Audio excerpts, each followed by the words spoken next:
all set? What we need to do with this? Okay.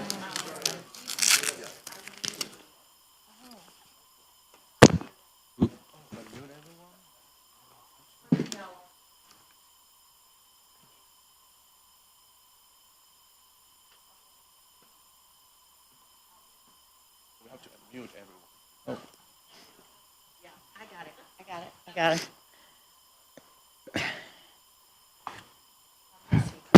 Okay, there we go. I know, me too. Good evening, everyone, and welcome to this meeting of the Syracuse Planning Commission. We've changed our arrangement a little bit for this evening's meeting, but I think we'll be back to our normal setting at our next meeting. We will begin our series of public hearings in just a few moments. First, though, we will take action on the minutes from our previous meeting, which was November the 10th. Minutes have been distributed to the commission members in advance, and at this time, I will ask for a motion for action on those minutes of November the 10th. Move approval of the minutes of November 10, 2025. I have a correction. Please. So if I could offer a friendly amendment. On page 6, the last paragraph, the last sentence, there's a reference to the seeker that was performed by CITA, and in that reference, apparently an auto spell check took over and listed seeker as E-K-E-R. S-E-E-K-E-R rather than S-E-Q-R, so we should make that correction. We were seeking an environmental review. It was close. Thank you for the correction, though, for the record. And the maker of the motion accepts the Friendly amendment, yes. Any discussion on this motion for the minutes? If not, all in favor, please indicate by saying aye. Aye. Aye. Those opposed, please say nay. Any abstentions? The minutes from our November 10th meeting have been approved, and we can move into tonight's business. We will introduce each application one at a time, and for the benefit of those who may be here for the very first time, a word about our process. As each application is announced, we will ask for the applicant or their representative to come forward to the podium, which is still in the front of the room. They didn't move that. Provide their name and address for the record, and then a brief summary of the application involved. Following any questions from the commission members, we will extend an invitation to members of the public who wish to speak in favor of the application. And then similarly, we will extend an invitation to members of the public who wish to speak in opposition to that application. Where comments are offered in opposition, we will provide an opportunity for the applicant to return to the podium to address the comments made in opposition. And we ask that all speakers for or against limit their comments to 3 minutes so that many people can be heard if they wish to speak. With that, let us move to our first.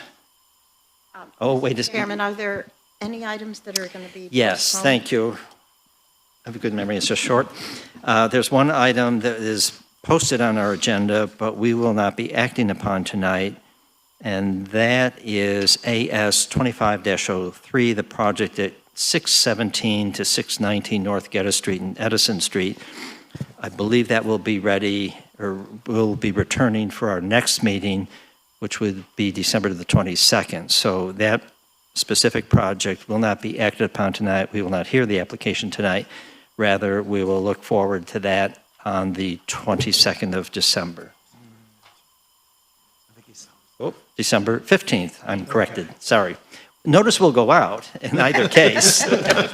So watch for the notices and on the website. So with that, I don't think there are any further adjustments to the agenda, and we can begin our public hearings, I guess starting with our one item of old business.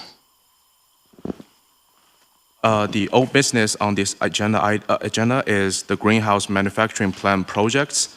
It consisted with two applications. One is re-subdivision R-25-34, and another special use permit application SP-25-20. It's at the 2956, 2960, and 2964 East Genesee Street.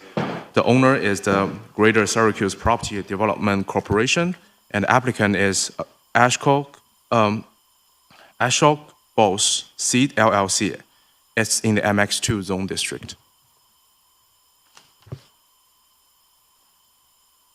Good evening, Chairman and the respected audience. This is the second time, but I'll just give you a brief introduction of the project. We mean SCAT, Sustainable Energy and Agriculture Technology, LLC.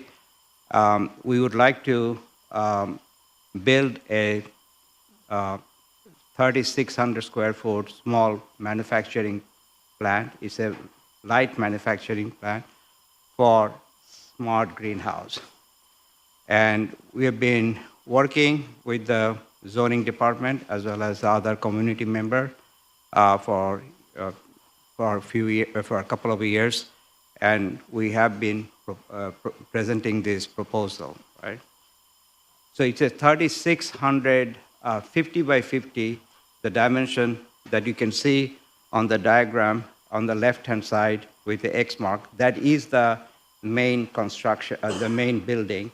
And in that building, we are going to produce our 10-foot by 10-foot greenhouse made of glasses and wood, primarily wood. And also it will be automated manufacturing. So there'll be less noise, it is robotics, and that is our plan. Now on the right-hand side is the area which is mainly the two main area. One is the loading zone, because our idea is that we are going to manufacture a finished product like a greenhouse. Just like your refrigerator is, when you buy refrigerator for your kitchen, the same way we are going to build this smart greenhouse, which will be manufactured as a finished product, and then we are going to deliver it to the consumer house, right? So that's the reason there is a shipping area there. And then on the right-hand side of this is the parking area, primarily. The main issue here, one of the issue or concern that we had, in the last meeting, the neighbors of the local community, they expressed, and following that, I had a meeting with them on 15th of November. And that meeting was very fruitful, and we raised all the concerns, the 4 concerns that they had. We tried to address that in this meeting today, hopefully. The first concern that they had was that because it is a special use permit, whether the future owner of this area, of this building, if SCAT sells or somehow they stop the production, okay, what will happen? That was their main concern, right? And I was very happy that I was able to convince them that at this point, SCAT management team, which is basically myself right now, and also I brought my 14-year-old boy, Chen Bose, who, I think if you recall, that I mentioned that he is the inspiration for this project because he was very sick, and that's the reason that I got involved into this gardening and greenhouse project. So I brought him today, and probably he will also be able to share his viewpoint. He was also in the meeting with the neighbors. And so we have no plan of selling in the near future, okay? And also this project, we plan to continue forever. So that is really a hypothetical issue if we sell, okay? I don't think that is really a major concern. The other concern related to that was the precedent that if this particular project is approved, then if other projects owner or other landowner will start to do manufacturing. And I think that is probably a valid concern. But however, I'm not in a position to address that concern. I think that there is a zoning committee as well as the whole process of Syracuse board, CPC, and all this. There is a process there to address that. So I'm not going to really address that what will happen if there is another application in the future or somewhere, right? So I think that from my perspective, during the meeting, I was able to explain to them that we have no plan, and in the future, of course, we don't want to expand it this will become a pilot project, as well as we are going to hopefully in the future, other communities, basically it is a community-based project, will take advantage. Now, the second issue that they had, which is the how this project or they will look like from the behind, that means from the south side, from the bottom, right? So I wanted to draw your attention, the board, and also our audience, that during the course of our development, we have mentioned that we understand that this is the area which is not quote unquote manufacturing area. So we have put 30 feet of buffer zone, and this buffer zone has currently very tall trees, and these tall trees will be unchanged. We are not going to change anything in that area. So in summary, I believe that if we do not change, as we agree, and as is shown in the site plan, that the view from the other side, from the Meadowbrook and from the other side, it will not be really impacted significantly from what they're seeing today.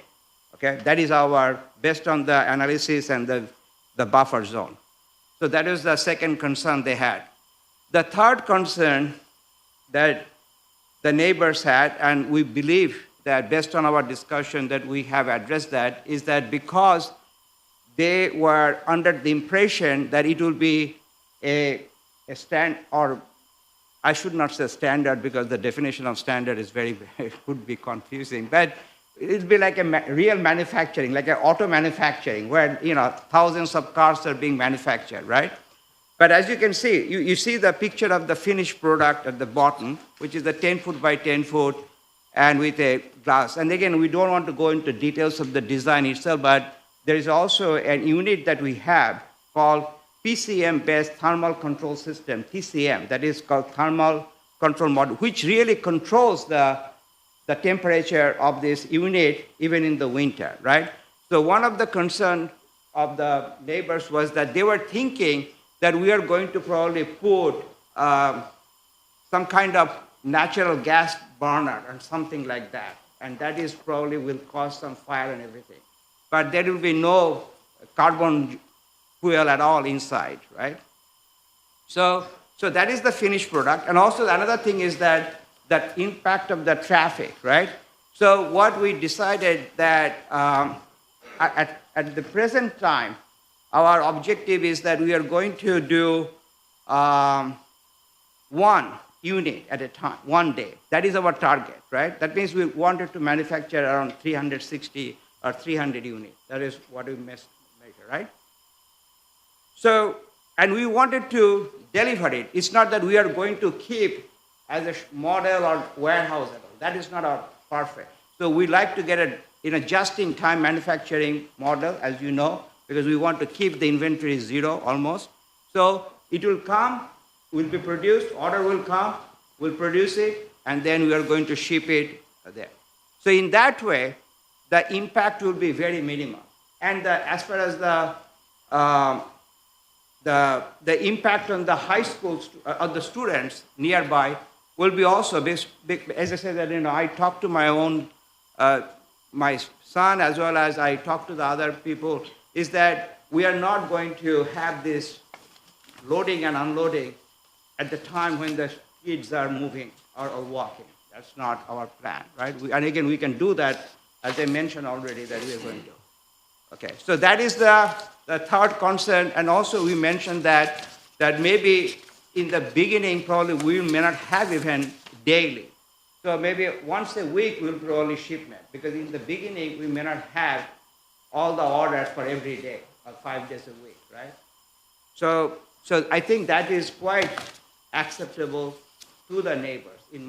That is what, in fact, that is my impression. They were happy, even though they know that probably in the future we may have to change it to daily and more, but at least for the time being.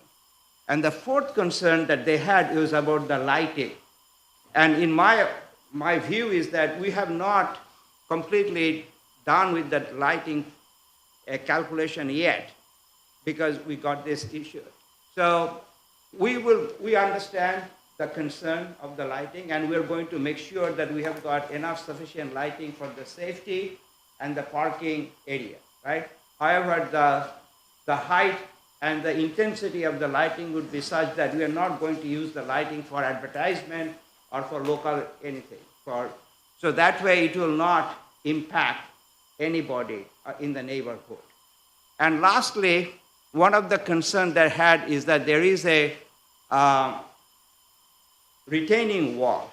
And the retaining wall that we have proposed in the drawing, because it will be only 9 feet tall, and 9 feet and probably around a few inches tall, and it will go along the, as you can show in the map, in the drawing,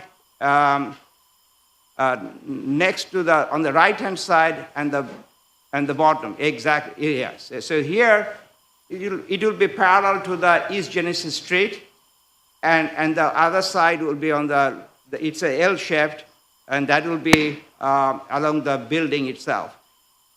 The height is not like too tall that it will be visible from the outside, from the bottom, from the south side of the area, that is the Meadowbrook area.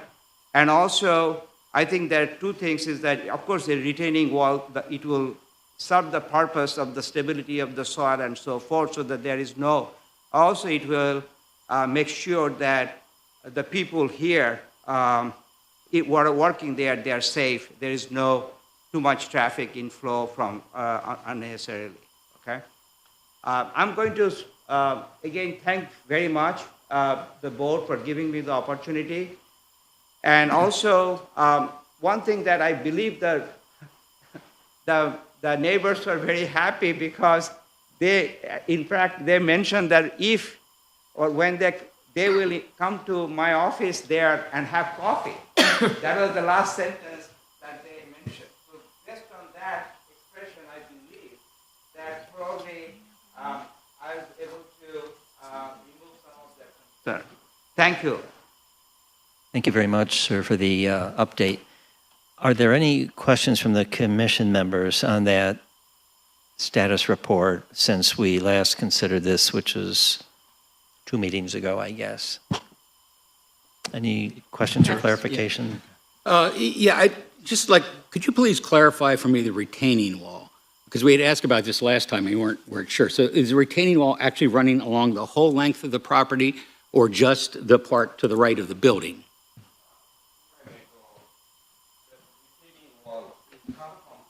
Right. And then it will go throughout this one. I see, okay. Right, and the top of the retaining wall will be at ground level, or how high above ground level, or grade level will it be? Okay, the height will be 9 feet, 10 inches. So it'll be 9 feet above ground level? Above the Genesee Street grade level? No. Because there is a slope there. I understand. Yeah. Right, but the retaining wall, it's 8 feet or 9 feet downward, not 9 feet up above grade level. Meadowbrook, right? It's on the back. Yes, it's on the Right. back, understand. Right. Yeah, it's in the back. Right, but the top of the retaining wall, is that going to be at ground level, or how high above ground level does the retaining wall go? I think on the drawing, it will be the height in this part. If I go to the side plan, yeah.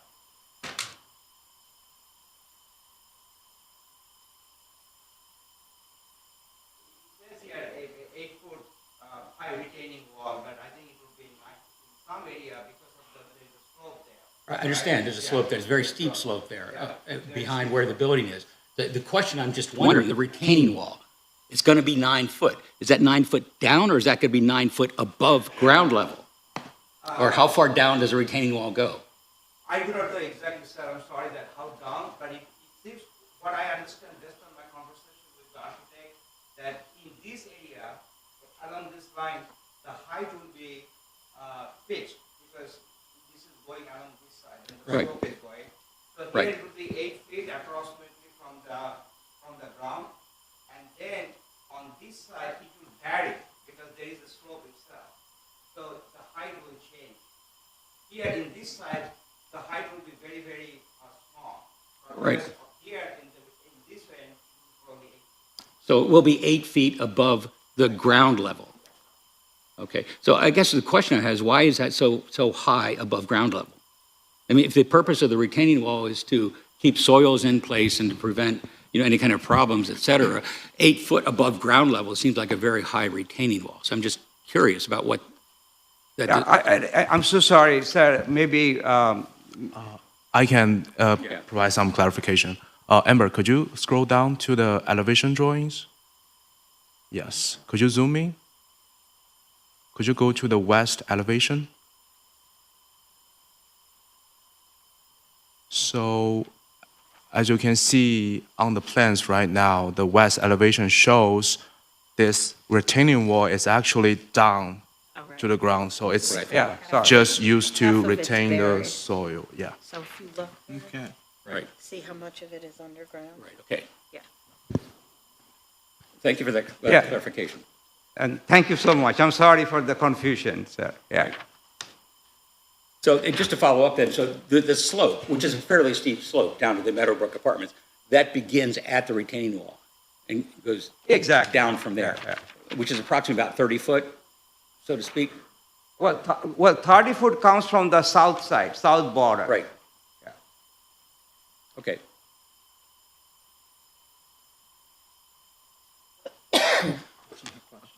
I have one, but you go ahead. You can go next. No? Okay, my one question is actually more of a clarification on the special use permit and its living on the property, which is not going to be living on the land into eternity as it has been previously passed, correct?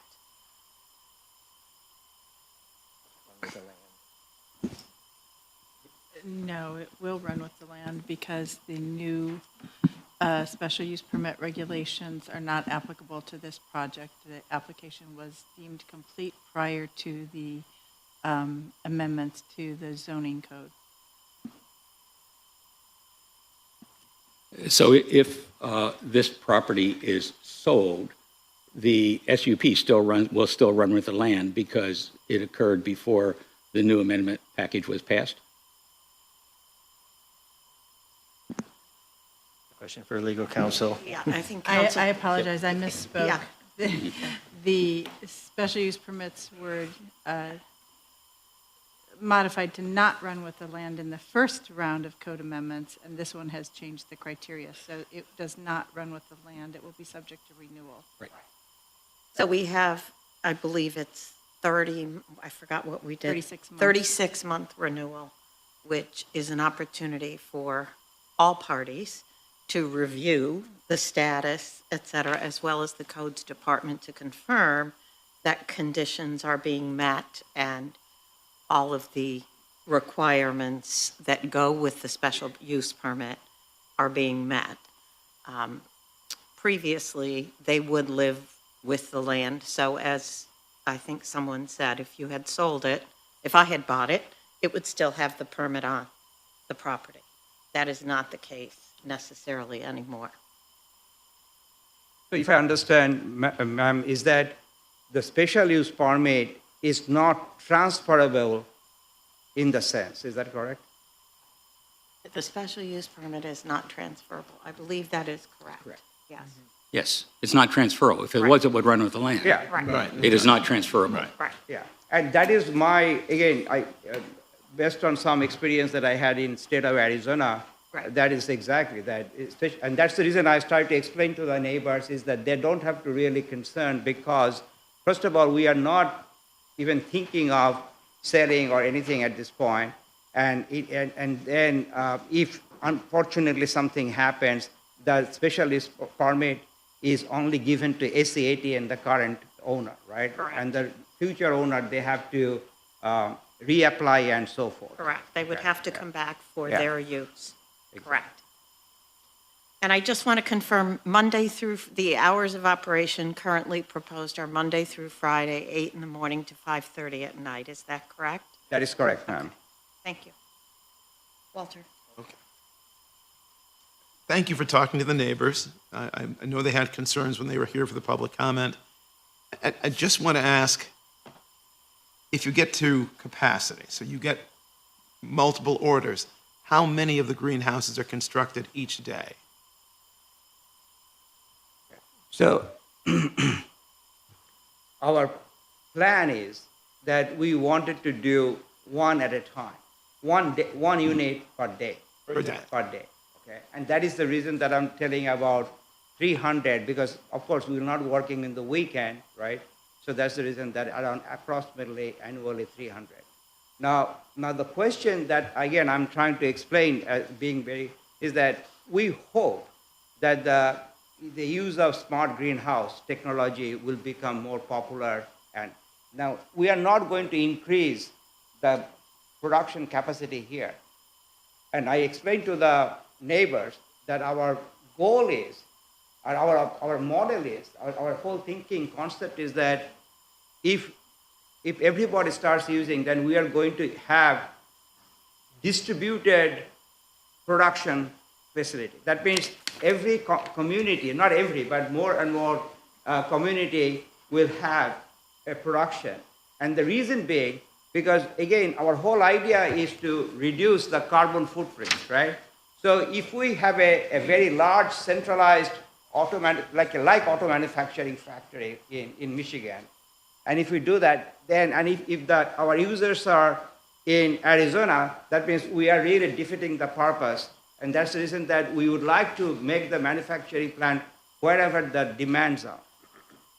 And I think that they understood that that's the reason that we are not going to make this plant area a big hub of manufacturing. And this is the picture of the proposed building. As you can see that the height of the building is again consistent with the zoning requirement and so as the architect was given. And also we try to make sure that the impact to the surroundings is minimum. Impact means as far as the view and so forth.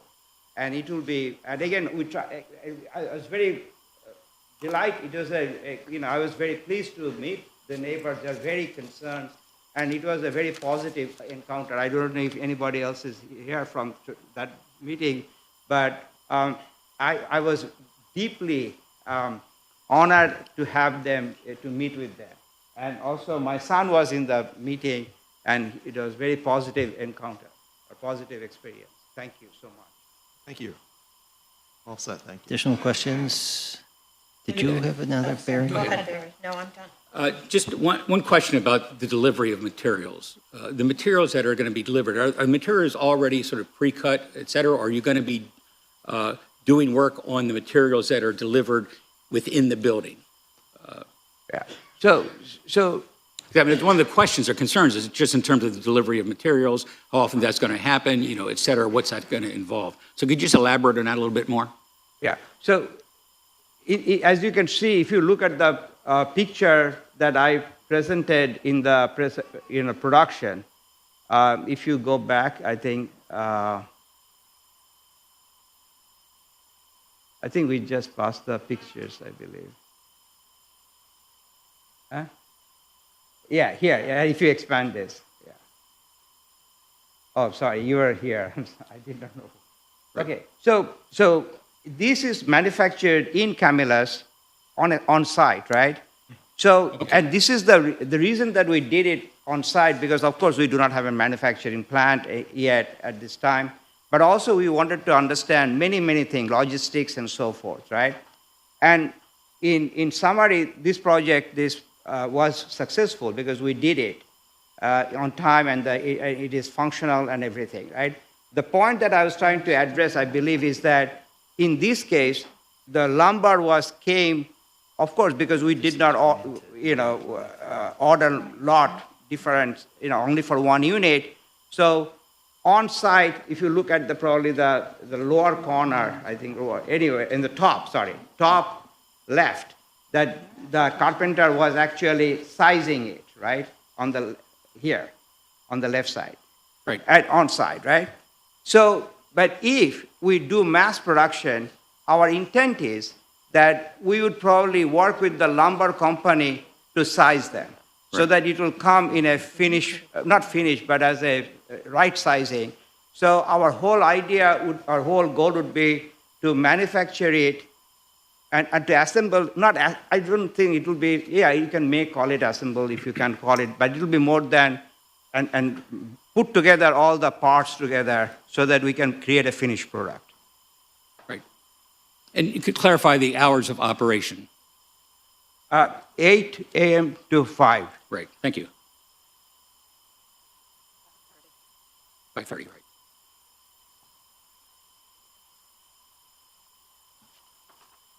You good. We're all set.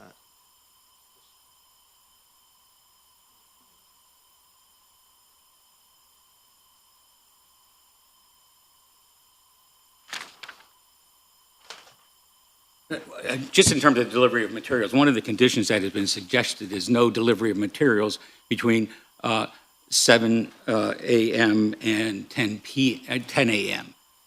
Is that acceptable to you?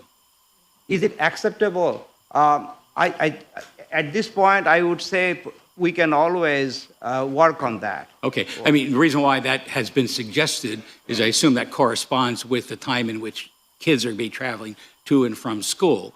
So Exactly. the intent would be to decrease the amount of potential truck traffic during that window. And I know it is feasible because from the delivery side also, as far as I know about the logistics is, right, they want to avoid the peak time, the trucker and all these things. They like to do either early in the morning, like 6 a.m., or maybe, late in the afternoon, because they wanted to avoid also the traffic. Okay? Okay. Thank you. So I just think that I deeply feel that honored to have the opportunity, and I hope the board will move forward today if there is no other concern for voting, and hopefully we can move forward. Okay. Thank you. Thank you. End of questions from the commission members, right? All right, good. We're good on that. Good evening.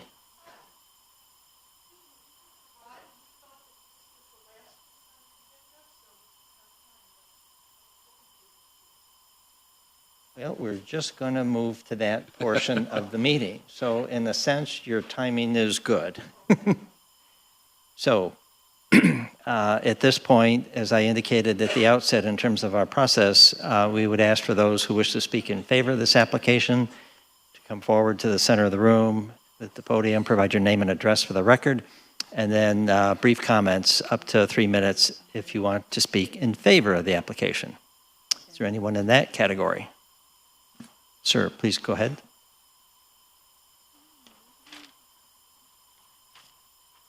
My name is Richard Wood. I live at 604 Walberta Road in Geddes.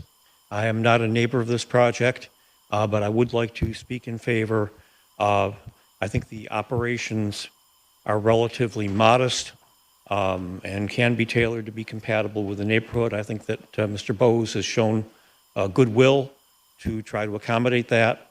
And I think the product that he's attempting to commercialize is very beneficial. So I think this is a matter of providing some reasonable support to a startup of a green industry. And so I'd like to point that out and speak in favor. Thank you. Is there anyone else who wishes to speak in favor of this application? Please come forward, provide your name and address and comments. Is there anyone who wishes to speak in opposition to the application? If so, please come to the podium in the center of the room, provide your name, address, and your comments.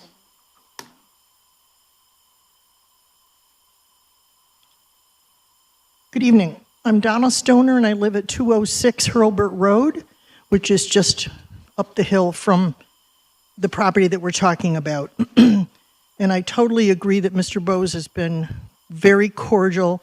He met with a group of residents of the area. I've gotten feedback from other residents of the area. And while we respect him and his idea, we definitely are not in favor of this. And I'd like to read my comments. Excuse me. I'm Donna Stoner, a resident of the neighborhood abutting this proposed project.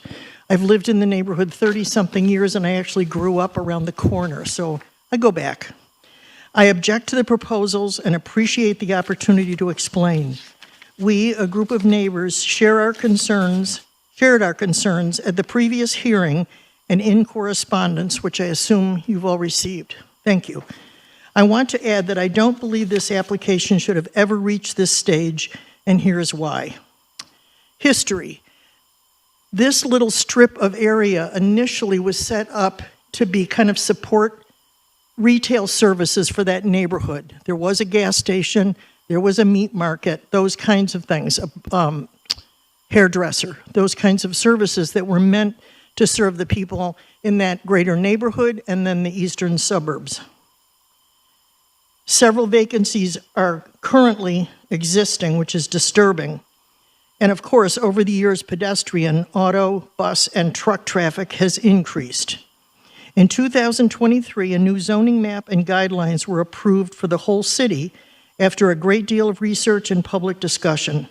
That strip along Genesee Street continues to be zoned for mixed-use, retail, light commercial, and it's surrounded by R1, residential 1, except for a few R5s, like Nottingham High School, which is a mystery to me, but that's the way it is. A few months ago, a number of amendments to the zoning code were adopted, which included clearer and stricter definition of the MX designation. If Mr. Bose were to make the same application today, his application would have been denied without any consideration, as it doesn't meet the mixed-use standards. I question how Mr. Bose connected with the land bank in the first place. Why didn't he work with a commercial realtor who might have identified existing structures in a more suitable area and closer to highways? At $20,000, which is the cost of each of these greenhouses, the market for the proposed greenhouses would extend well beyond the east side of Syracuse, thereby requiring transport via suitable roads and highways, not East Genesee Street. Each greenhouse measures 10 by 10 by 15. Mr. Bose indicated he'd need to sell about 500 each year simply to be profitable. Trucks, deliveries in and out will result in significant and intrusive truck and pedestrian congestion. If in the future Mr. Bose decides to move or close his business, and we hope he's successful, we are now left with a commercial building that never should have been built and will only attract further commercial, not storefront retail activity, and the die will have been cast. I don't think this proposal should have ever reached this stage. Does the land bank have any responsibility for matching suitable prospective property owners?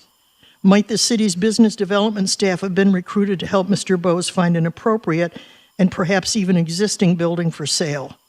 His business plan may have merit, and we should encourage his desire to pursue a good location. I'm not addressing any of the other concerns that were talked about, like drainage and traffic and noise and erosion. And by the way, school kids do not arrive and depart during designated hours. I live there. I watch these kids. They're up and down, back and forth to the Genesee Street corridor all day long. But they're also high school students, and they know how to cross the street. I believe this proposal should be denied because it is quite simply does not match the guidelines and standards of the zoning ordinance, and there's no evidence that he could not find a more suitable location in an appropriately zoned area.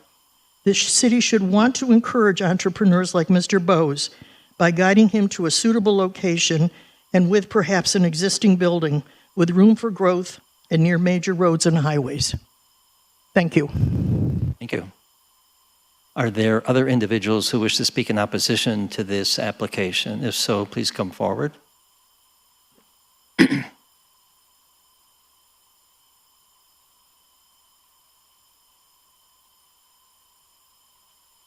My name is Kenel Antoine, and I reside at 101 Harrington and Meadowbrook. I actually, my property, I can look at this the site that's being proposed for the project. And I walk there all the time, and I'm opposed to the project, not because of what the project represents. I think it's a viable project, actually, but it's in the wrong location. And so I could think that a good location for this project would be to be close to a Lowe's or a Home Depot where the materials are there. There's ample parking and trucks can come in and out. So, and the other thing, I did take a quick look at the proposal and the retaining wall, I think they mentioned in the statement that the retaining wall is proposed to maybe mitigate dust, noise, and fumes and things like that. I don't think that's, personally, I don't think that would satisfy. That would be an effective treatment. And so it's really, when I walk by there all the time, and I think the best thing for this particular lot, those 3 lots, would be to extend, to plant more trees, to beautify the area, especially for the people who are living in those apartment buildings that are, so cramped. And it's really, as I said, a viable project, but the wrong location. Thank you. Thank you. Other individuals who wish to speak in opposition to this application, please come forward. I don't see anyone else rising to speak. So as again is indicated at the outset, the applicant has the opportunity to speak again and address comments in opposition.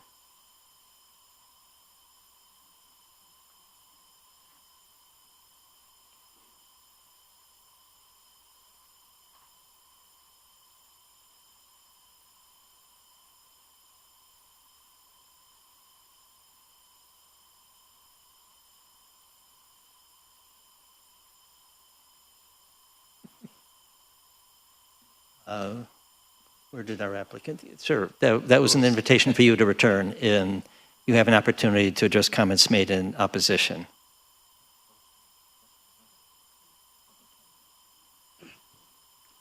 First, thank you again for giving me the opportunity to rebut this. First of all, I'm deeply honored to have the opportunity to talk to our neighbors, our future neighbors, I would say. I did look for location for the proposed production or manufacturing facility. In fact, I had the realtor, my personal realtor from whom I bought my house. I know she's not commercial, but I did. In addition to that, she introduced me to 3 commercial broker in this area, in Syracuse. And I did go as far as Rochester to find a suitable place, right? And in summary, the challenge is the following. There are a lot of big places, big 10,000 plus area, warehouse and other things, the other areas. They are not willing to allow or willing to rent because of the startup nature of the business, right? And then on the other extreme, there are businesses or the facilities such as you can think of a garage, an auto garage, right?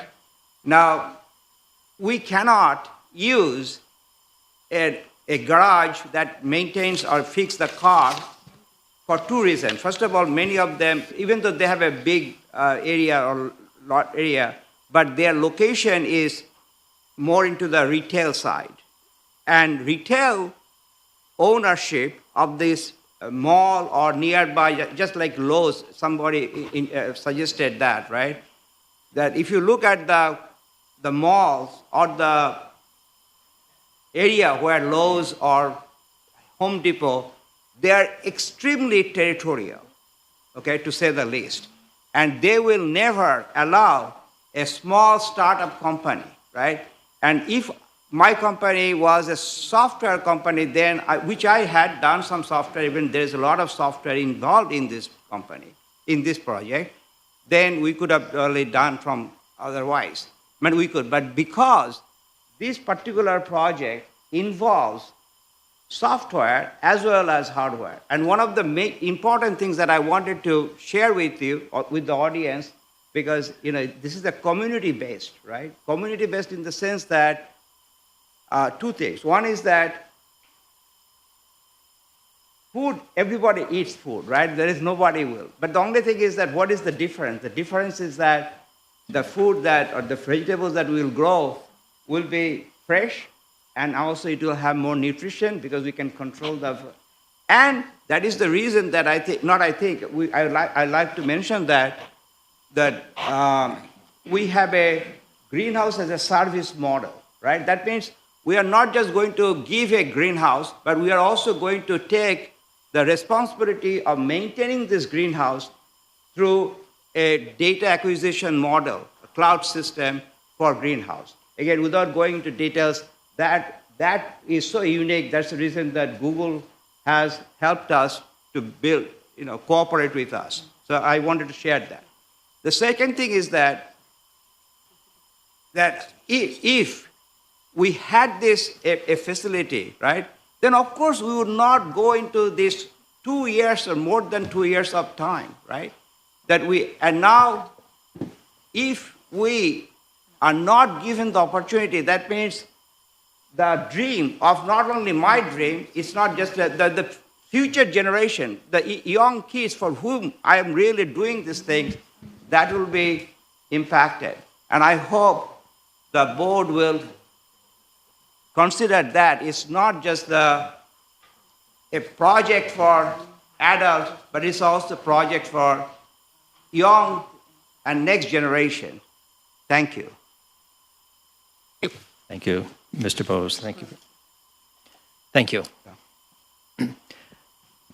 We will now close public comment on this application.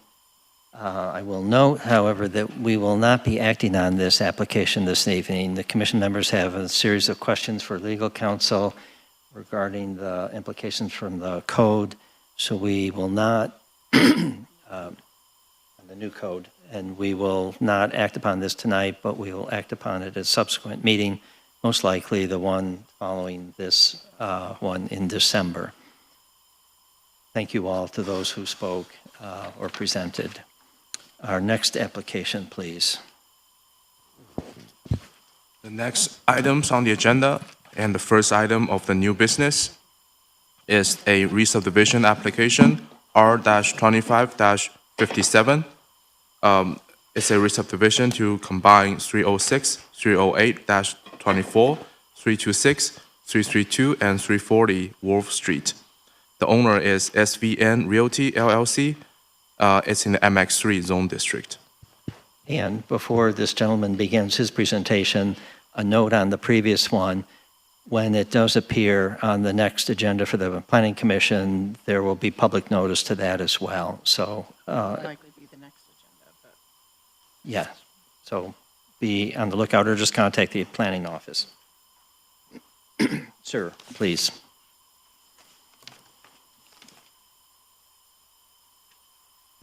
Hello, my name is Nabil Akil. I'm the attorney I represent SV. They're the owners of Roma Tile, and they bought some of these parcels as they were growing.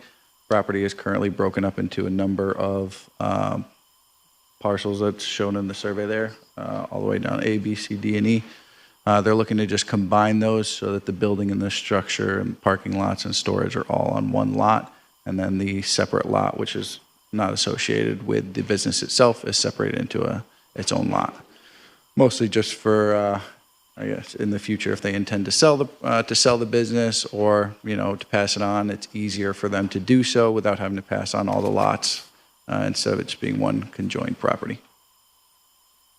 That involves the whole block, correct, from Park to Carbon? Yeah, as you can see in the second one there's the broken up where it's the A, B, C, D, and E.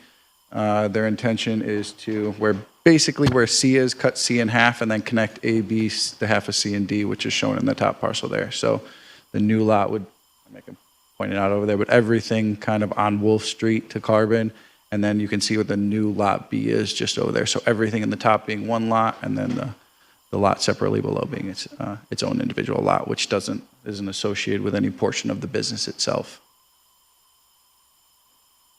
And it's kind of like. Thank you. Questions for the applicant from the commission members? I'm good. All set, thank you. I'm good. Okay, thank you very much. Are there individuals who would like to speak in favor of this application? If so, please come to the podium, provide your name and address, and your comments. Anyone wishing to speak in opposition to the application, please come forward. I see no one rising to speak, so we will close public comment on this application and turn our attention to our seeker, SEEKER review.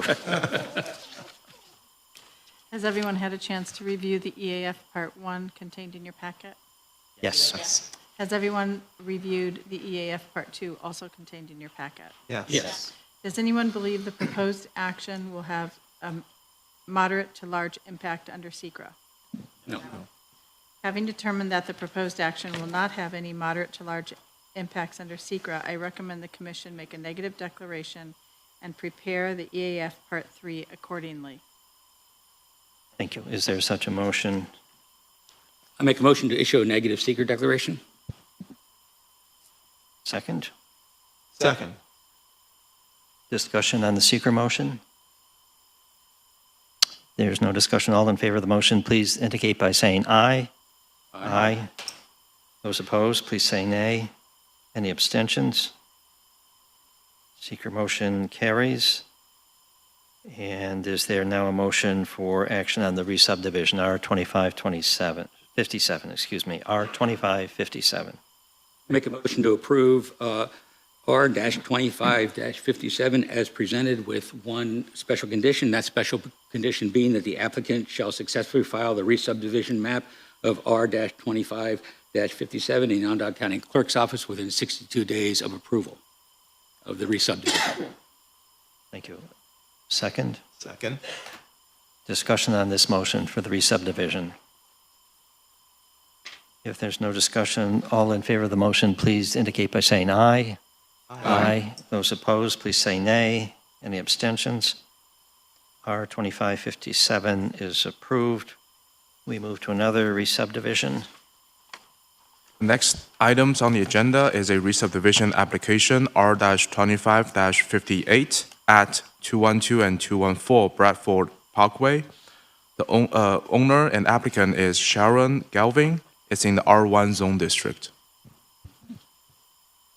Good evening. Hi, good evening. My name is Sharon Glavin, Glavin. I've owned my property here for 11 years, and I had the opportunity to buy the land next to me. So I purchased that property 2 years ago, and I got to admit, it's simply beautiful. I've upgraded this property, spent a lot of money on fencing, trees, shrubbery, where I could have bought the property, built a home, but I chose to put in trees and beautified it. So I've spent a lot of money on this, and what I'd like to do is when I got my taxes, I just want to simplify.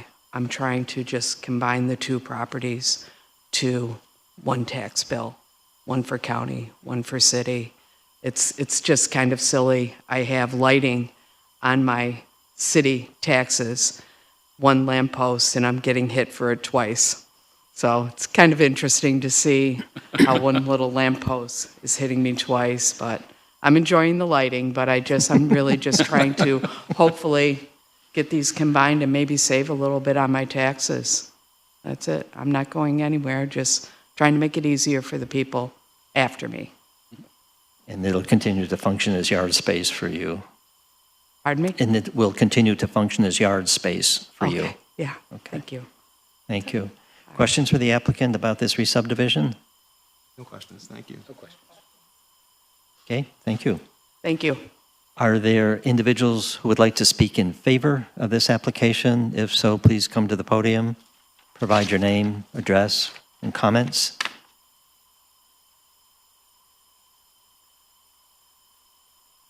Anyone wishing to speak in opposition to the application, please come forward with your name, address, and comments. We have no speakers for this application, so we will close public comment on this and turn our attention to the environmental review. Has everyone had a chance to review the EAF Part 1 contained in your packet? Yes. Has everyone reviewed the EAF Part 2 also contained in your packet? Yes. Yes. Does anyone believe the proposed action will have a moderate to large impact under SECRA? No. Having determined that the proposed action will not have any moderate to large impacts under SECRA, I recommend the commission make a negative declaration and prepare the EAF Part 3 accordingly. Thank you. Is there a motion for seeker review? Make a motion to issue a negative seeker declaration? Thank you. Is there a second?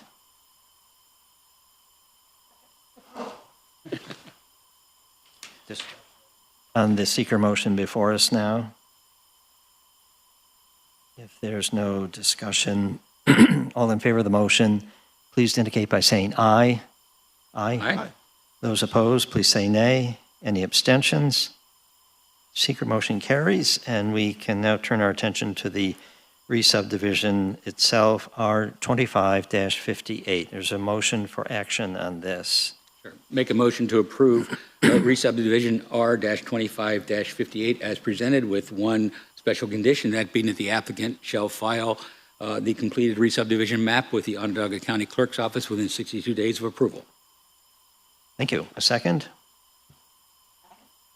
Discussion on this motion for the re-subdivision? If there's no discussion, all in favor of the motion, please indicate by saying aye.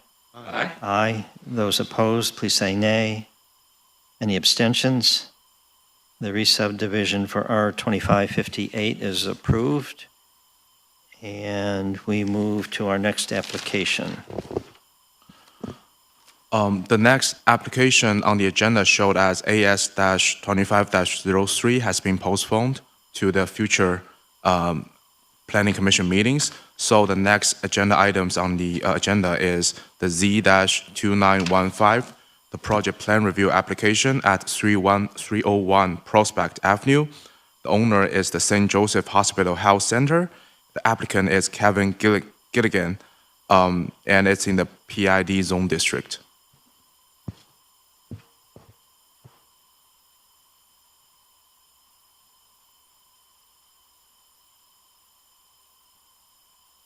Mr. Chairman and commission members, thank you for hearing our application here tonight. My name is Kevin Gilligan. I am of counsel to the law firm of Costello, Cooney & Fearon, and I appear tonight on behalf of St. Joe's. Also with me are the landscape architect, Mr. Vincent Petrick, and our project manager for this item, Mr. Keegan Bolin. He's from the hospital. What we have, let's see, I'm trying to see how the photos. Okay.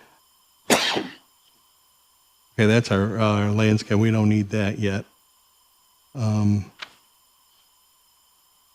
want the photos. Okay. Let's see what I got here. Okay. These are some photos of the existing area up there on Union Ave. Our building that we're talking about is 101 Union Ave, and we call it Building 8. It's about halfway between North Townsend Street and the main hospital entrance, and it's on the north side. Okay, it's right across from the parking garage, and there's a nursing school there. So that photo there, I think, can I... This doesn't come off. I'm going to go over there and I'll speak loud.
Sir, if you just, for the record, if you'd add your name and before you give your presentation, since we're switching speakers, thank you. My name is Vincent Petrak. I'm a landscape architect with the Pell Osborne Landscape Architecture, representing the hospital.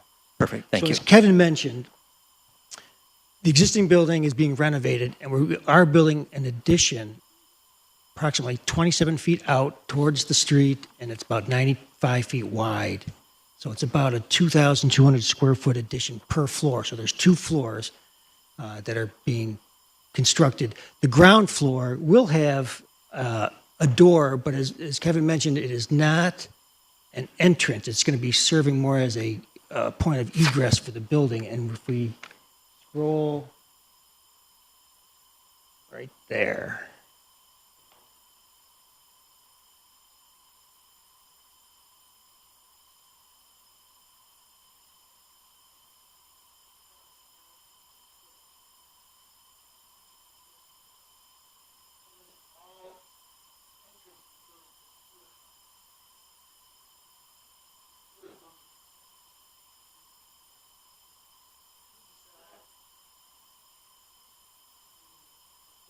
Up to kind of the aesthetic of the campus as they've been doing over the years, kind of a bit more contemporary look with materials.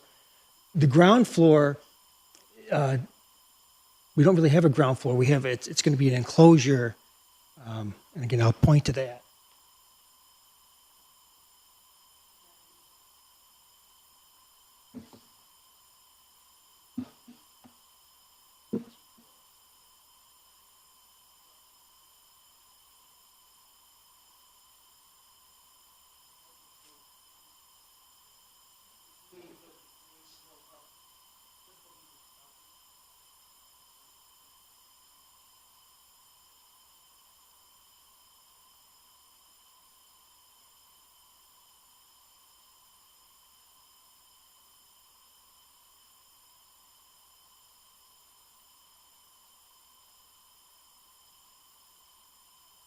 There's no parking associated with this project.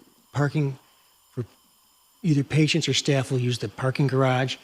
There is an existing drop-off loop in front of the building that's going to be eliminated.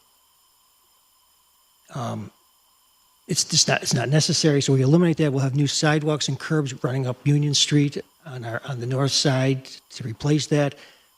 There will be probably 2 new on-street parking spaces that will be metered.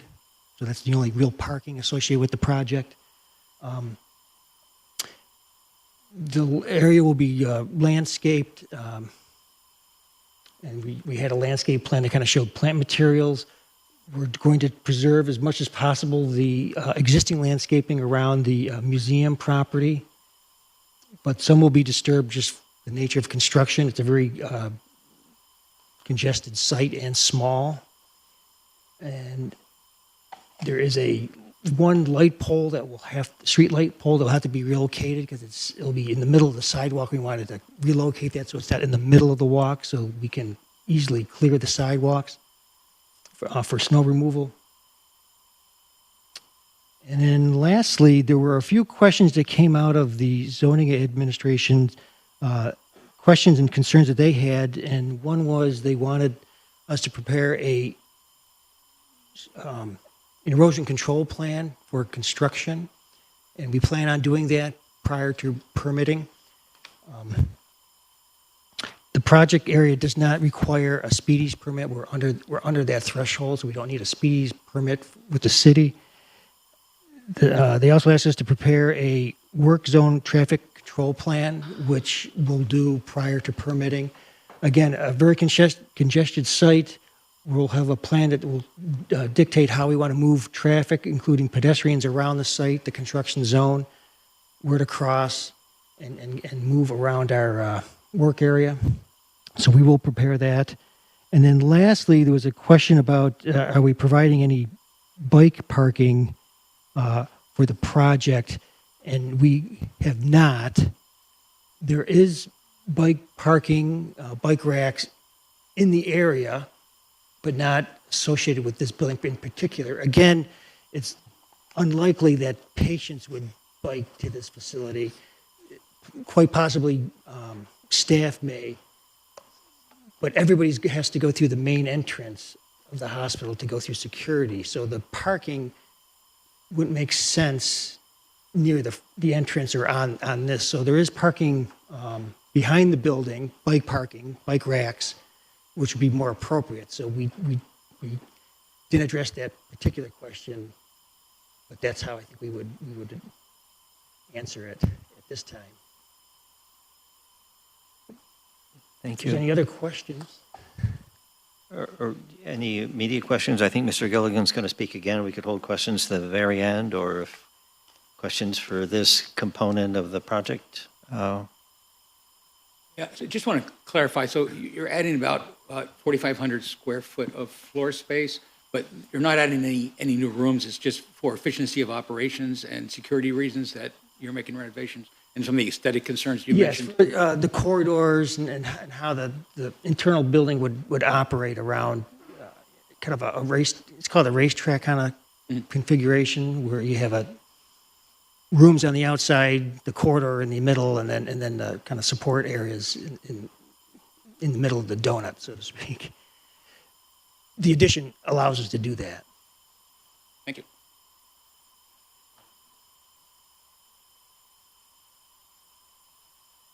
Yes, so the addition does have will add more rooms, but the goal is a 30-bed patient unit.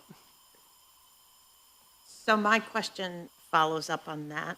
We're adding 30-bed capacity, new capacity for behavioral health, as I read it, correct?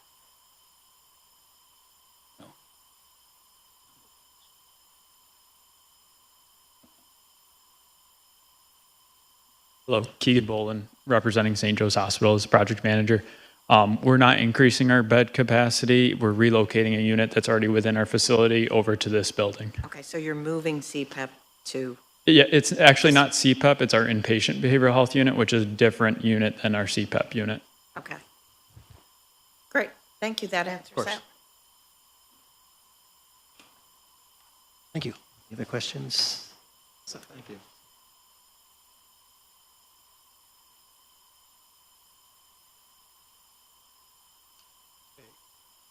I guess the main points that I would like to make is this proposal is entirely within the middle of the St. Joseph's campus.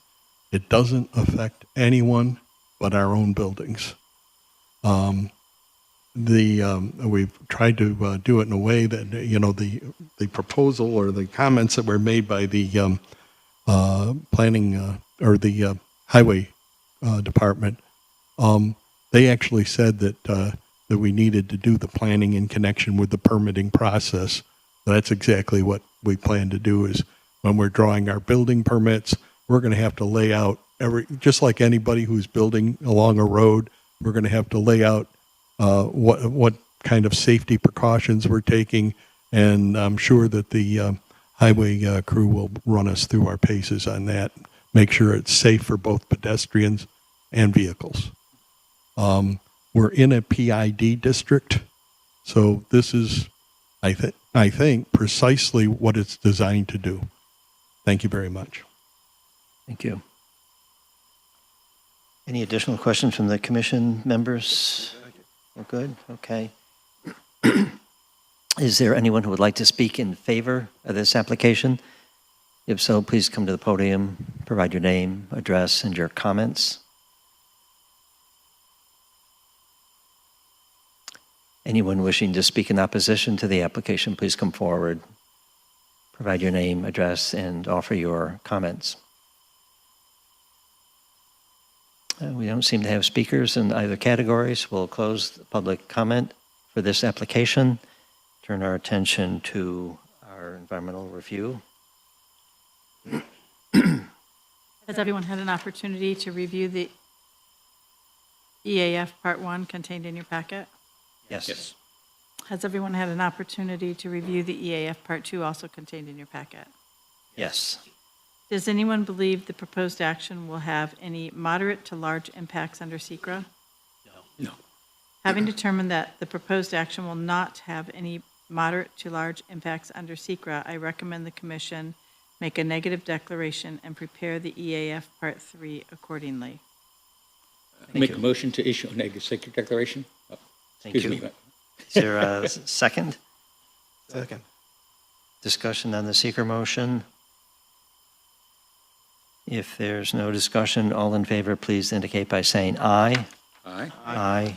Those opposed, please say nay. Any abstentions?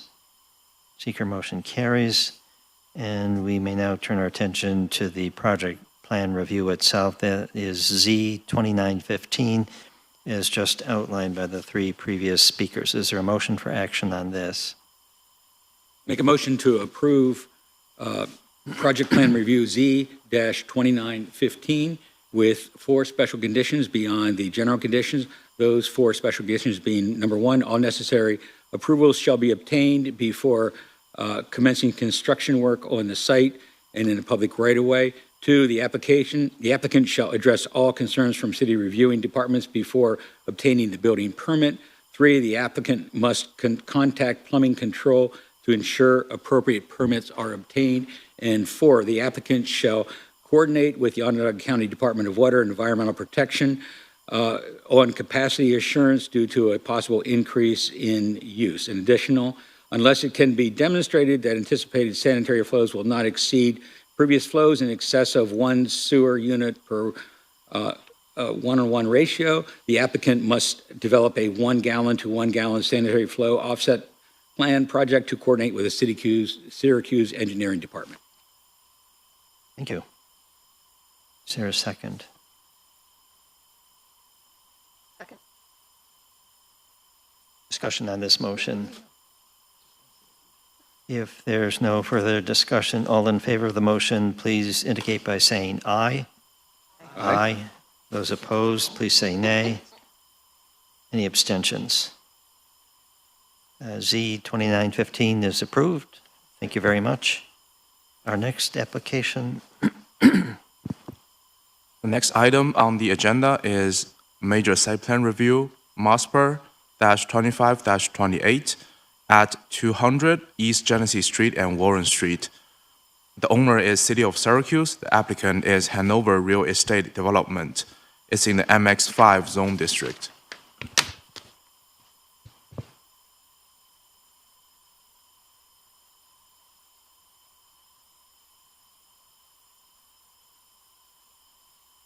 Good evening. My name is Jamie Williams. I'm an associate partner with Holmes & Colquist Architects in Syracuse. With me is Adam Fumarola. He's a partner with Hanover Real Estate Development, the future owners of the property. Representing the project also are Chris LaBerge, a partner with Hanover Development, and Christian Freeman, our landscape representing Keplinger Freeman Associates, our landscape architects and civil engineers. As most of you know, this property was constructed in 1869 as the SA&K building, a 4-story building, added on 3 stories in 1894, and in 1985 during a major renovation. An atrium was added on the north side.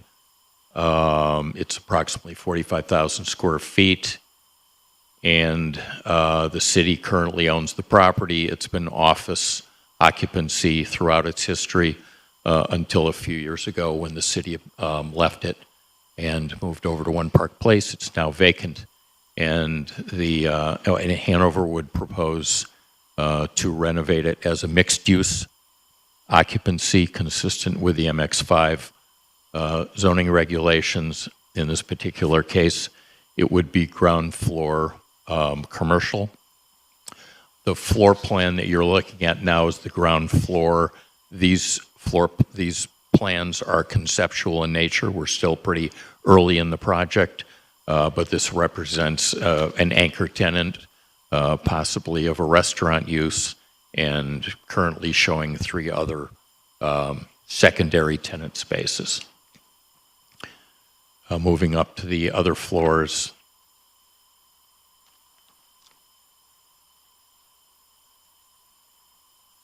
think we might have.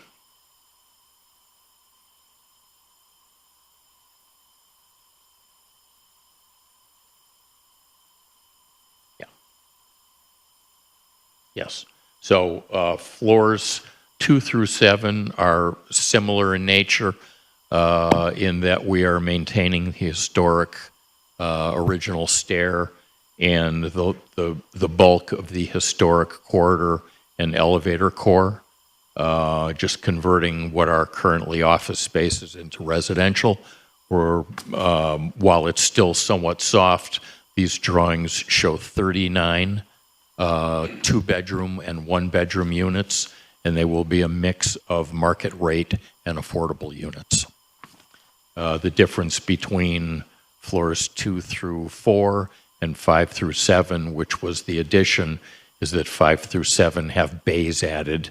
If you go to the next, and you can see that bays have been added. So this is proposed to be an historic tax credit project, and we'll go through SHPO and the National Park Service. We propose to restore the historic exterior, including all the brickwork, terracotta, cast stone, all the sheet metal bays, and fenestration. And we anticipate that we will be modifying the atrium, as you can see in this view on the lower right. We'll be making that more energy efficient, and it currently has a bullnose skylight at the top, and we are proposing to modify that somewhat with a shed roof to make it a little more contemporary and not quite so 1980s.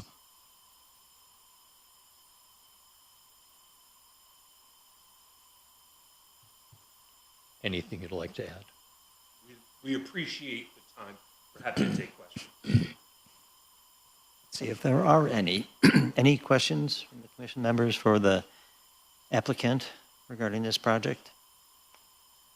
So I have a question, or a couple of related questions, I guess. Just a long-term ownership plan. Right now, the city owns it, but is the long-term plan, is a developer going to take it over, or is the city going to be looking for another owner to unload the property? Adam Fumarola from Hanover Development. We're under contract to acquire the property. Okay. So the plan would be to buy it and then develop it. Okay. And so at some point, this is going to require a re-subdivision because the whole property tract that it's on is owned by the city, but there's some land in that tract that would not be part of the footprint, so it requires a re-subdivision at some point, but not now yet. Is that correct? I don't know that to be true. Can maybe give me a little more detail on the question?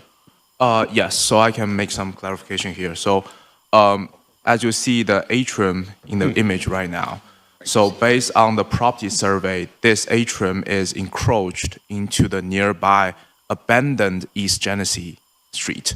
Yeah, so if that's what the question was in reference to, there's an ordinance from 2021 granting the city permission to have the atrium there. When we were working through negotiations with the city directly on the acquisition, the plan is to acquire title to the land underneath the atrium. That was what was agreed to. So to the extent that requires additional subdivision work, absolutely. Okay.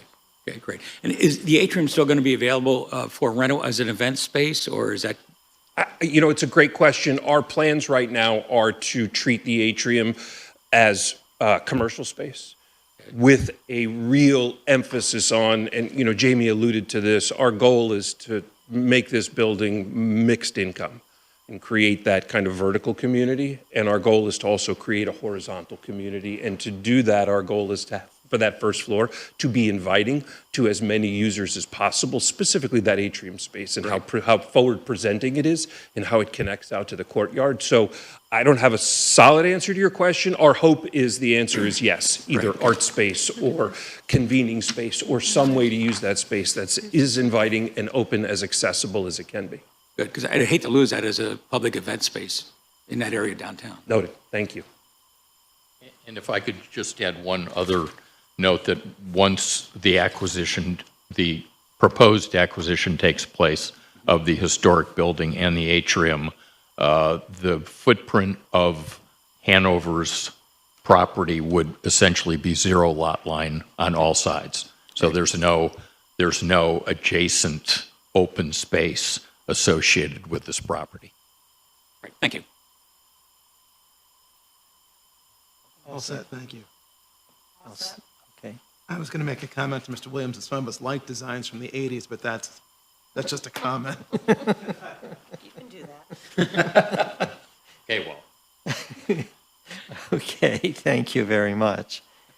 Are there individuals who would like to speak in favor of this application? If so, please come forward, provide your name, address, and comments. Anyone wishing to speak in opposition to the application, please come forward, provide your name, address, and comments. Hi, my name's Melissa Zell. I'm the owner of State Tower Building at 109 South Warren Street. First of all, I want to speak in favor of it, so I didn't get up fast enough. Mostly in favor of it. Just want to go on record with that. Mostly in favor. I'm also a licensed architect. As you know, we went through the historic tax credit process with the State Tower, so I'm thrilled to see that they'll be doing that as well, because that kind of keeps everybody honest. So I think that's great. In the application, when I was reviewing it over the weekend, of course, I couldn't help but immediately notice this issue with it's in the staff comments, one nonconformity exists. The one-story glass shelter encroaches into the city right-of-way 41 feet, where it was approved to encroach 12 feet 7 inches in 1986.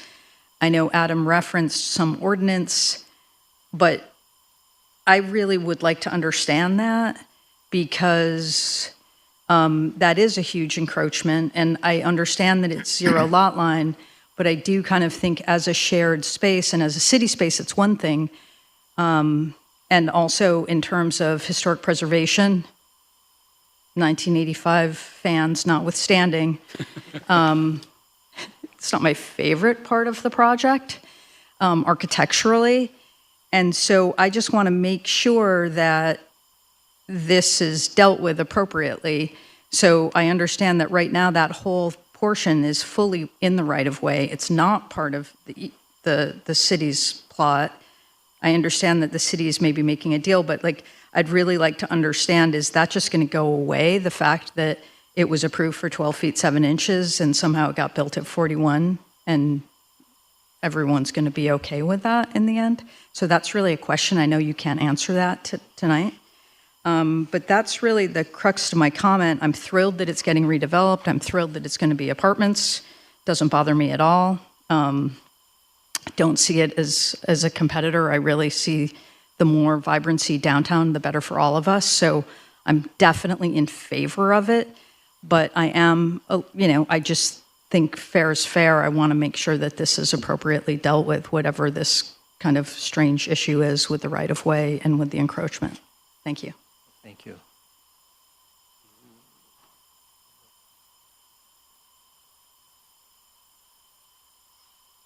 Why don't you say something now, then we'll ask for additional comments.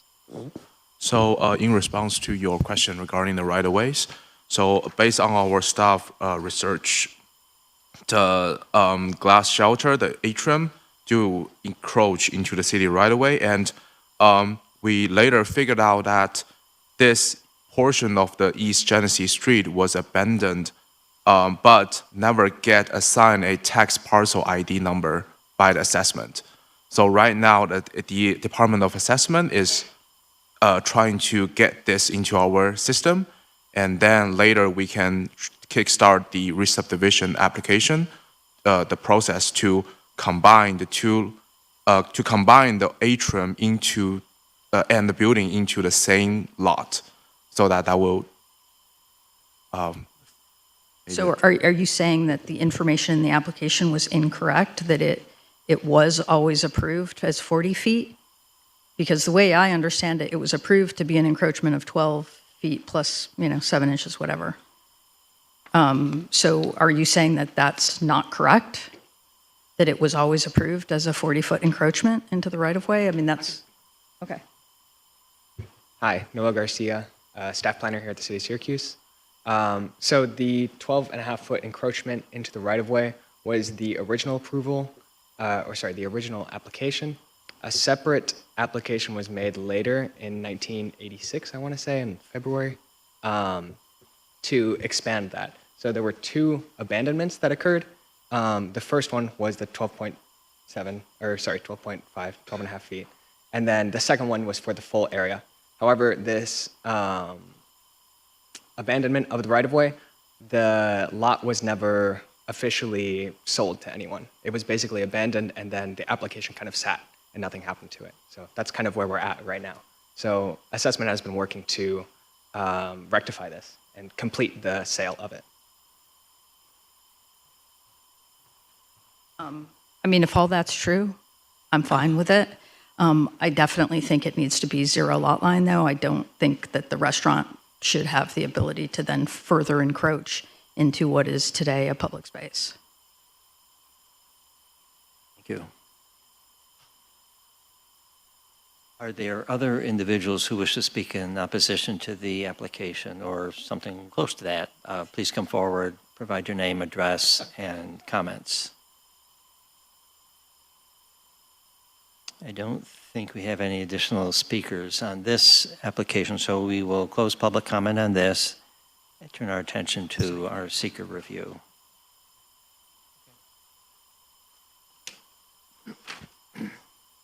Has everyone had a chance to review the EAF Part 1 contained in your packet? Yes. Has everyone reviewed the EAF Part 2 also contained in your packet? Yes. Sorry. Part 1? Yes. Part 2? Yes. Does anyone believe the proposed action will have any moderate to large impacts under SECRA? No. No. Having determined that the proposed action will not have any moderate to large impacts under SECRA, I recommend the commission make a negative declaration and prepare the EAF Part 3 accordingly. Thank you. Is there a motion to that effect? Make a motion to issue a negative seeker declaration. Second. And a second, thank you. Discussion on this motion. If there's no discussion, all in favor, please indicate by saying aye. Aye. Aye. Those opposed, please say nay. Any abstentions? Seeker motion carries. And we may now act upon the major site plan review, which is MASPR 25-28. Is there a motion for action on this? I'll move to approve the application with the conditions. Barry's much better at reading all the conditions than I am. So with the conditions included in the packet, with the addition of a couple of additional conditions. One, that the resub map be completed with 0 lot line to not extend the atrium into further right-of-way or public space. And 2, the affordability requirement shall be effective for the term of the regulatory agreement, not necessarily 30 years. We haven't seen the regulatory agreement yet, so I'm not sure what your financing and/or pilot will dictate, but those agreements will dictate the affordability. So if we could amend the 30 years to running with the regulatory agreement, if everyone's in agreement with that, as well as the resub-0 lot line. Did I forget anything? And the conditions included in the staff recommendation. I'll second that. Discussion on that motion? If not, I think that last comment we heard was probably in favor, but that speaker got wheeled out, so I'm not sure where that left us exactly, but okay. No further discussion on the motion. All in favor, please indicate by saying aye. Aye. Those opposed, please say nay. The major site plan review then is approved for MASPR 2528. Thank you. Thank you all. We move to our next application. Yes, good evening. The next item on the agenda is a renovation on the historic property at 6252 West Onondaga Street. It consists with one special use permit, SP-25-29, and a major site plan review application, MASPR-25-29. The owner is the Syracuse 7 Properties, LLC. Applicant is Hillary Donahue. It's located within the MX1 zone district.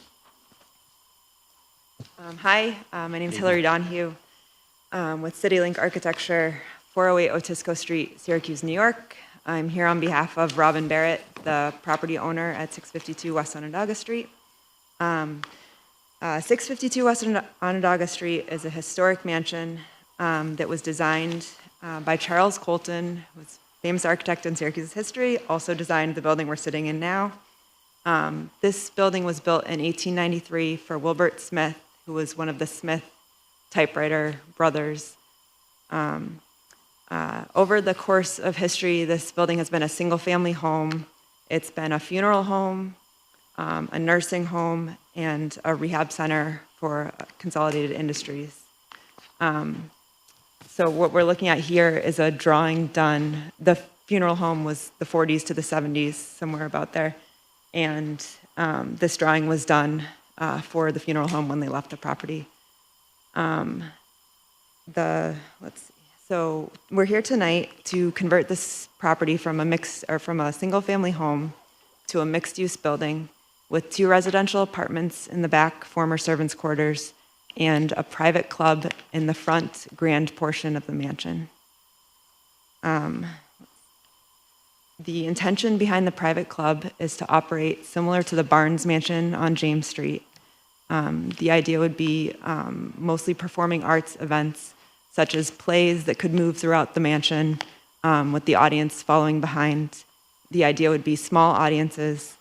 The hours of operation we've listed at this point would be roughly Thursdays through Sundays, maybe early afternoon to the evening. We are here for the special use permit related to the private club and also a major site plan review. This property at 652 West Onondaga Street was joined to the neighboring property at 658 West Onondaga Street with a bridge building, we've been calling it. That's a 2-story kind of a hallway structure that connects the 2 structures.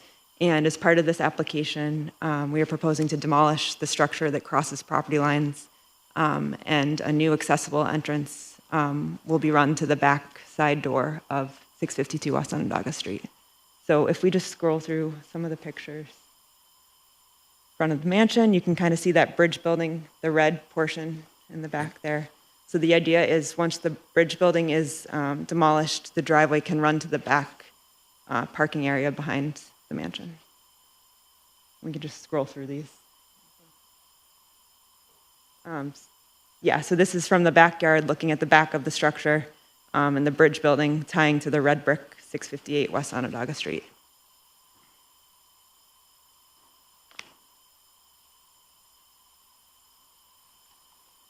And this is just an interior shot showing what will be the interior of the private club.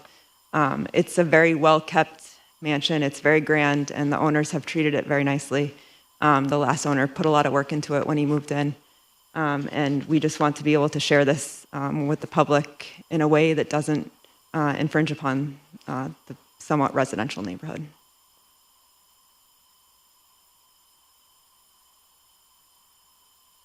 That's showing the 2 mansions, again, that red bridge building. Thank you.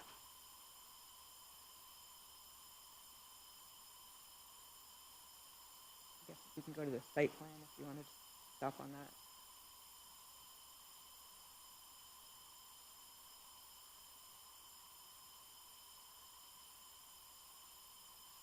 I don't know where it went either.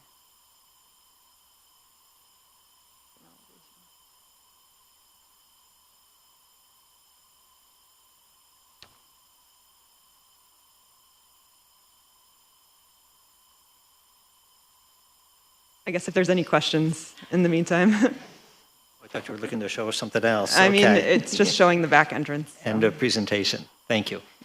Are there questions for the applicant? We have 2 actions slated for this location, special use permit and the major site plan review. So Any questions on either one in relation to the information we just received?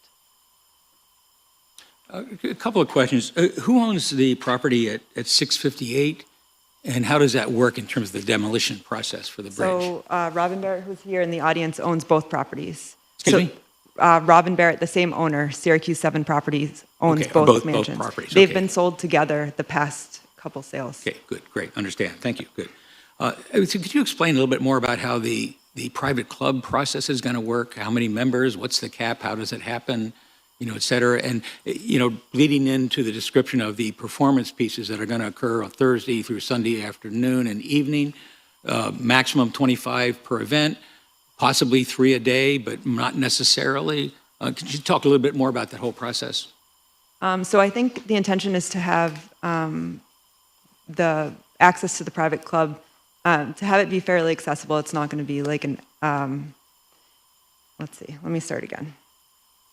The intention is not to be a super exclusive private club. The intention is to have small private events for paying members, but membership will be fairly accessible. There are a lot of neighbors that are very involved in this area, and you know, to be able to go in this performing arts direction, but also host things like neighborhood meetings. That's kind of the intention. So performances a day would just sort of be a maximum, but not necessarily what is going to actually be the case? Yeah, I mean, that's, you know, one of the original proposed uses the owner was envisioning when she started down this road. Yes. Right. And the rental units in the back of the property on the first and second floor, so they're going to be available for anybody to rent, or is the owner residing there?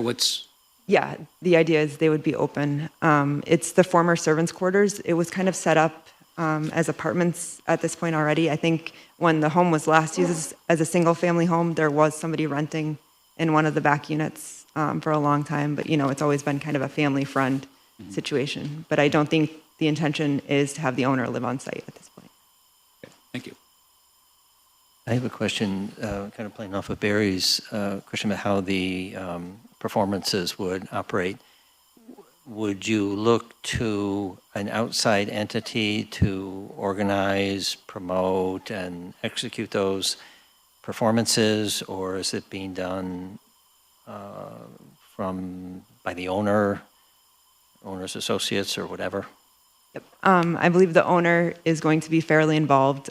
She would be partnering with other performing arts organizations in the area to kind of partner up on these types of events, but she will be very involved.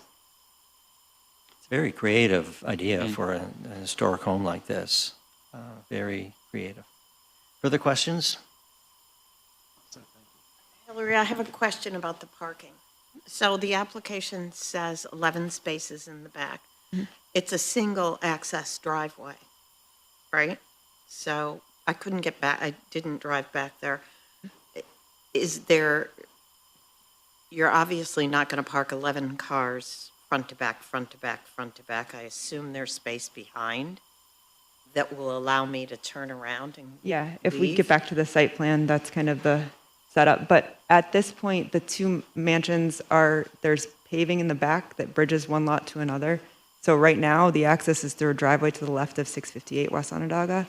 Right. So there's a little bit more turning area, but the idea is to, yes, make this so you can pull in, 3-point turn, pull out the driveway. And that's how I'll leave? Yeah. If I'm there for a performance or a meeting or Yeah. something? Okay. Thank you.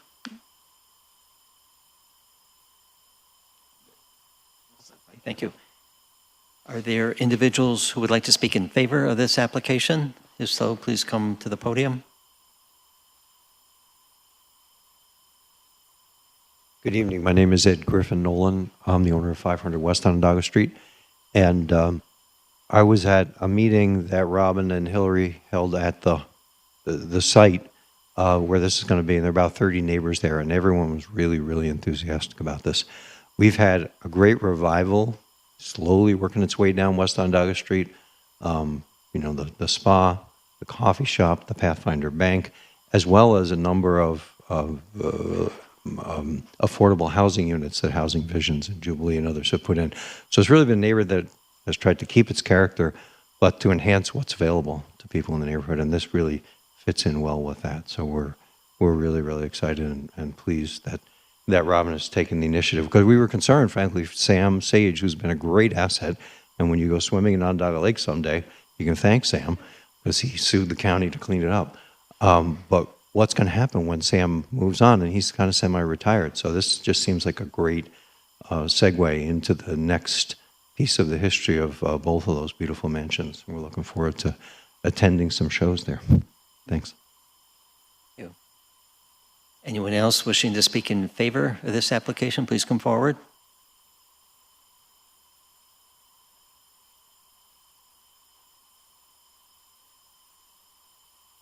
Hi, my name is Deborah Felder. I live on Holland Street in back.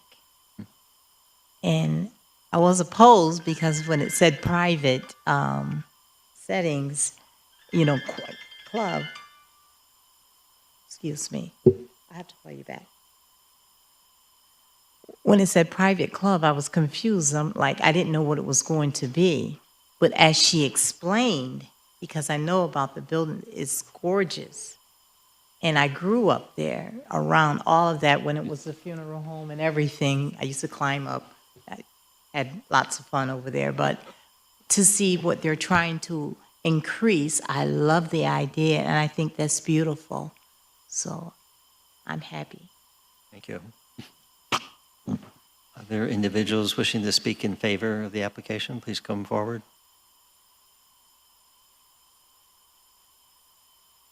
My name is Peter Jacobs, and I have two properties directly across the street from the building in question. And I live there, and I've been there for 45 years. And we've been through many different stages of West Onondaga Street. From it started out as the second richest street in New York State, outside of Fifth Avenue. 1900. Then there was a period of decline, and then a renaissance of sorts. We ran all the drug dealers off, and it's come back. But the historical integrity is the most important thing. To me, that's what makes us West Onondaga Street. You know, is different from other areas of the street. You have Eastwood, Sedgwick, well, we're West Onondaga Street. And there's many wonderful homes. I'm lucky enough to be a caretaker of two of them. And I knew Sam Sage, and this sounds like a worthy project. I'm not sure about a club. It sounds a little different. I don't know how long that will last. My concern is what happens after that. But as it sits, and the people that have talked today, it sounds like a good idea, as long as they're not going to alter the interior too much to make this happen, because it's a gorgeous interior. There's nothing like it. It's got Tiffany windows. It's just a magnificent building. I'd like to say that I'm in favor of it. And I have to live with it because it's right across the street from me. So that's what I have to say. Thank you. Other individuals wishing to speak in favor of this application, please come forward.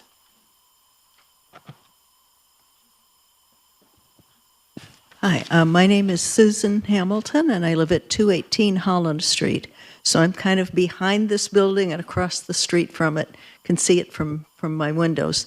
And I'm delighted to express my approval of the proposal. I think this is going to be really good for the neighborhood, and I look forward to patronizing it. It's a wonderful building, and this is, I think, a really appropriate use for it. You can't find single families that can afford houses like this anymore. So I think this is a really good thing to happen to it. Thank you. Other individuals wishing to speak in favor? Glenn Kime, owner-occupant 669 West Onondaga Street. Moved there in 1991. We've been hoping and watching the neighborhood to get better for all those years. This seems like a very good project, a lot of enthusiasm behind it, and it would preserve the building. So I am all for it. Thank you.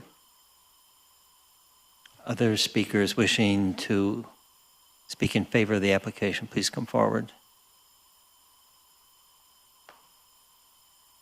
Hi, Christian Freeman, 121 Ruskin Ave. I'd just like to say that this project is sort of a hallmark of what we should be looking to do in a lot of these larger houses that are abandoned or maybe just left in a deteriorated state. I understand that the use is maybe a little atypical, a little funny, but I think that's a beauty of the city, and it's a beauty of the southwest region of the city in particular. We have the Subcat recording studio, you got LIPE, you got the art park, you have that bridge work coming down the Onondaga Bridge, the West Onondaga Bridge, leaving downtown over by Salina there. All of this is very artistically focused, and to have some kind of a performance small club aspect that plugs in, that's going to give this area a new identity and rebrand from Mission District to Syracuse, Central New York Arts Center, USA. And I just think this is a great way of preserving the historic quality. And if anyone has issues with the parking, I would just like to say that the road's quite wide. So that club gets busy, street park it up, let's go.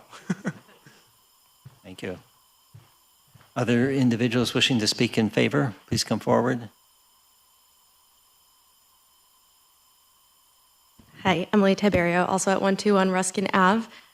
Just excited to support this project. I think that as a Strathmore resident, someone who drives down this street every single day, we see these big old mansions, and we hope that they will stay there and stay beautiful. And I think that having dedicated people who want to make these big projects happen is really, really important for the Southwest Corridor, for surrounding neighborhoods. And I think to speak to the sort of unique purpose of the building, while a private club may sound exclusive, I think in many ways this is an opportunity to really increase access, because as it stands, nobody is going in and out seeing that beautiful home every day. So, you know, when there are opportunities to attend the arts in spaces like this, I think it really is a way that we can increase the access to such spaces. So just really excited to support these efforts, and I hope to see it come to life. Thank you. Thank you. Other individuals wishing to speak in favor of this application, please come to the podium. We may have exhausted that list. Is there anyone wishing to speak in opposition to the application? If so, please come up to the podium, provide your name, address, and comments. Doesn't appear as though anyone else is inclined to speak, so we will close public comment on this application and turn our attention to our seeker review momentarily.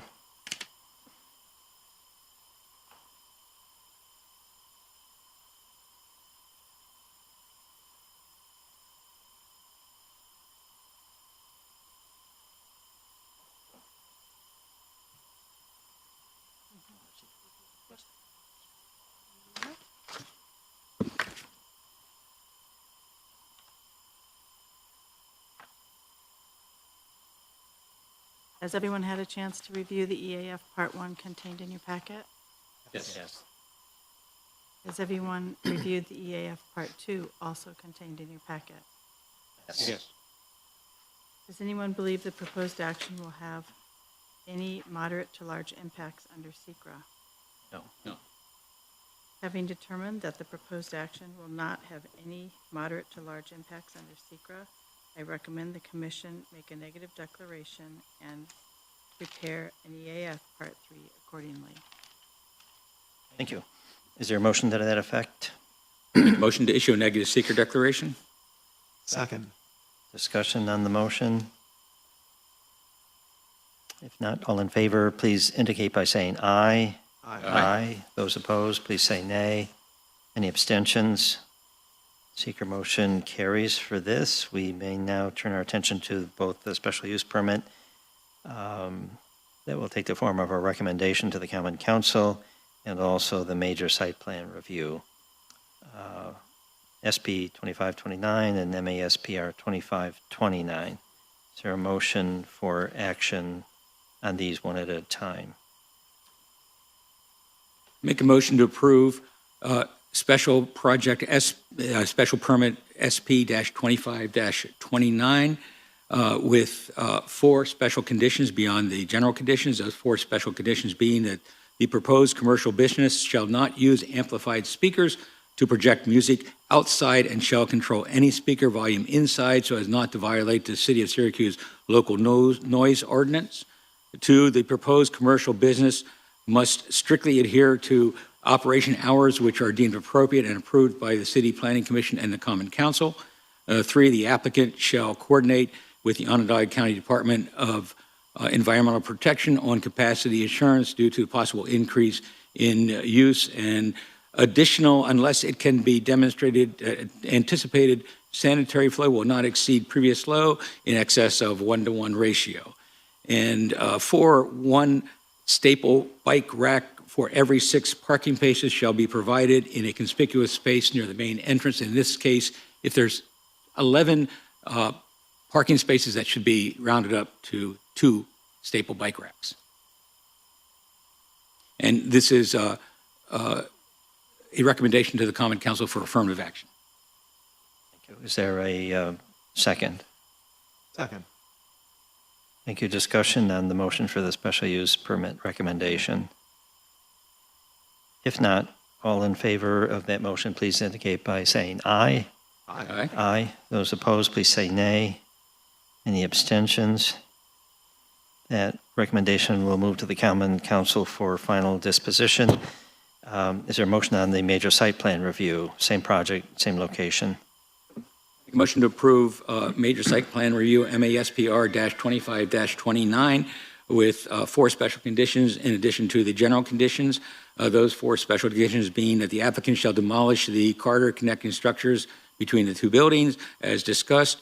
2, should the property owner propose any changes to the commercial tenancy or to add additional residential units as part of future development, such modifications will be subject to zoning review process and require site plan approval in accordance with application regulations. 3, the application shall coordinate with the Onondaga County Water Environmental Protection Program. And 4, 1 staple rack for every 6 parking spaces shall be provided in the conspicuous spaces near the main entrance. In this case, that's 2, since there's 11 parking spaces. Thank you. Is there a second to that motion? Thank you. Discussion on the major site plan review motion?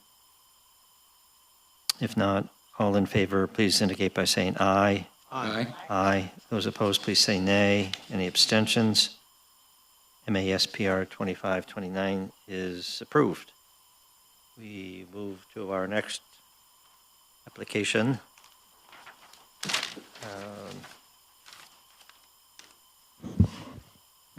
The next application is special use permit SP 25-30, seeking a special use permit at 4400 South Salina Street and West Glen Avenue. The applicant is David P. Colgrove. Thank you. Good evening. Good evening. I'm Dave Colgrove. I'm an architect with Labella. We are proposing to take the former Purcell's Paint building on the corner of West Glen and South Salina Street, 4400, and would like to convert that to a funeral home. So if you can go to the next slide, it shows the site plan. Right now, the property is not occupied. And it was, as you know, Purcell's was a previous utility, where they sold paint and they had some storage in the back. So you see the front portion of the building right there is where they had their retail portion of the building, and the back portion is a block and wood truss area where they actually use for storage.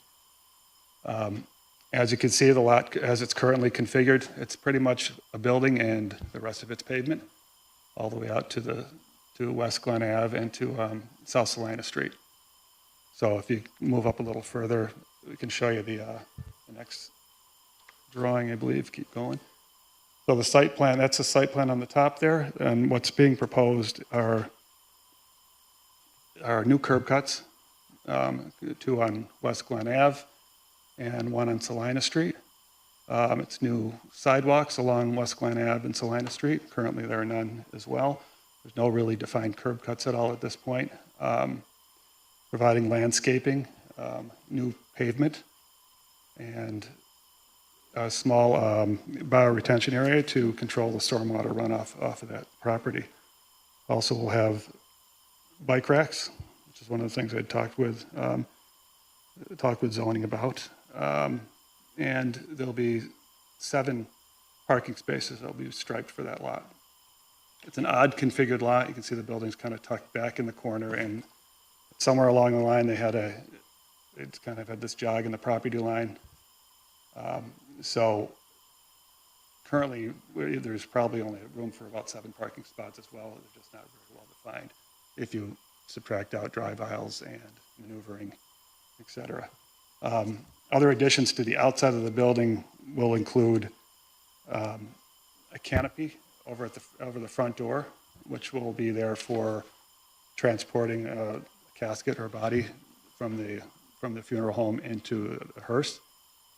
And new windows and doors and siding around the whole building. On the inside of the building, also some, if you can go to the next slide, a couple slides down, I believe. That's the details.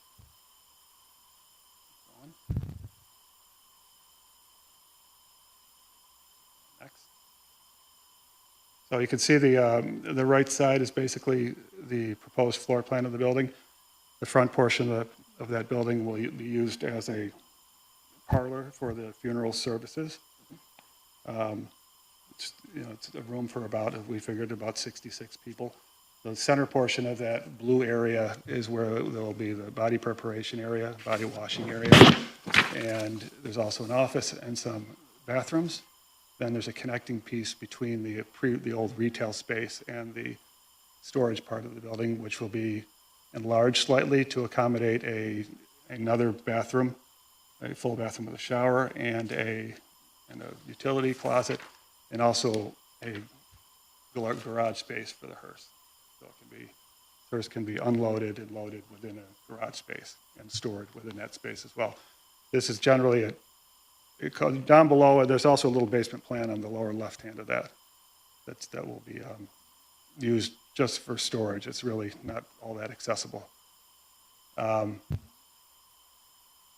the business will actually technically be operating 24 hours. That's only the nature of funeral home business, just because generally this will serve as a facility for Muslim burial. So it happens within 24 hours. So really it's go out, get the body, come in, it's washed. They have a quick ceremony, but everything happens very quickly. There's no embalming on the site. So there's some freezer area for storage, but for the most part, everything happens fairly quickly. And I think that shows us, these are pictures of the outside of the building. You can see right now there's kind of a mansard roof we're kind of reconstructing to make it more, if you look back at the old photos, but make it constructing, give it a little more of a contemporary look, and putting new siding on all that, new durable siding, and new windows, obviously not full glass windows like were in there before because of the nature of the use of the building. But generally the whole building, trying to make it look like it'll look like a new building is what we have there. So I think that's the extent of it. Any questions? Let's see, are there questions? So the material we have indicated hours of operation are going to be 7 a.m. to 5 p.m., but you were suggesting a 24-hour operation because of funerals involving... Only because, because when they go into business and they send out a hearse, it's not necessarily on any particular time. But, you know, so, and I'd like I to. think hours of operation would refer to when you're going to have people congregating there, not. Yeah, well, but these, and I don't know, understand all the details of the Islamic traditions for this, but it's usually it's a smaller ceremony. It's not like what I'm used to seeing with a large, the receiving line and the calling hours. Usually people, it's a ceremony within the, during the washing portion of it, and then they have a prayer, some prayers outside of that in the parlor area, but generally it's not quite like a typical, say, a Christian burial. So it's, but still, I would imagine it'd be, you're right, I would imagine it'd be during hours when people are awake. You know, it's about, you know, so as far as people coming there to congregate, most likely, I would imagine that would be the case. But obviously the services, getting the body there, cleaning the body, that might happen. 24 hours. Yeah, Sure. yes. Understood. Other questions? So when I look at the directional arrows for the parking curb cut traveling through the property, and you have 3 two-way curb cuts, right? Both directions Oh, yes. on the map. Yes. Can we get the site layout on there, Amber? Or Noah? I don't know is it Noah? So the one that has the arrows for the directions of the car. 'Cause I'm a little, right. So the one in the top left has two-way, right? But the passing through in front of the funeral home appears to be one-way. Correct. It's a single lane through there. The top left is because there's a storage in the back, and it'll still be some office and storage use in the back of that building where the warehouse was. So there's actually an overhead door that would need to get to a truck would need to come in, pull in this parking space, back up to the overhead door, and then go back out the same way. Is the idea for that two-way traffic. But for the most part, that's for people. That's for yeah. That's The for the most arrows part, are, it's one way. I'm assuming, for the funeral activity. Yeah, it's not a convenient way, obviously, to go back out Right. unless you're a truck. It's not convenient. We're just accommodating the overhead door that's already existing back there. Okay. But they will still use it that way. And the proposed office and storage will be a separate tenant? Correct. Well, I think it's going to be used by the owner of the building, I believe, Okay. or someone that's associated with the owner of the building. So the Who's person sep- that's who's and that's separate, would be separate- generally it'd be a separate From use the funeral home yes. operator? Yes. Okay. Okay, thank you. Okay, just, and we understand, they have to receive remains at any hours, we get that. I am looking at the plan and thinking about the parking spaces. Even if there's a smaller ceremony or ritual with just limited numbers, 7 is still a very small number. Oh, it is, yes. Are they going to make arrangements with any neighbor to try and get more spaces at certain hours? Well, yes, and there's what used to be a hotel next door, so they will plan, they don't use those parking spaces, it's not necessarily used as a hotel, they does have a relationship with them next door that would accommodate, obviously, much more than what they have here. There is a little bit, when we were talking about this with zoning, and just say, you know, I mean, we got to the 7, and I think when we came down to the final calculation, it's not on here, but I talked in the office with them over the phone last week that we were only 1 short of what we needed for the code. Obviously, practically speaking, what you're talking about. There are a few that potentially which didn't exist before, some off-street parking, because that used to be, I mean, that was at one point, that whole corner was a curb cut, just basically a curb cut, so there's a little bit of off-street parking that we could count on. But for the most part, there's a big lot next door with that hotel space. And that, they have a good relationship at this point. I think that's, you know, that's my understanding of the plan, to make it work, to make it more convenient. Because he doesn't, I mean, the owner of this doesn't want wants it to be convenient, doesn't want everyone to be struggling to find a place to park and this, coming to a funeral. So that's my intention, and my understanding of the intention. That's not quite worked out yet, but that's the possibility. It hasn't been formalized yet? Mhm. It's not been formalized yet. Okay.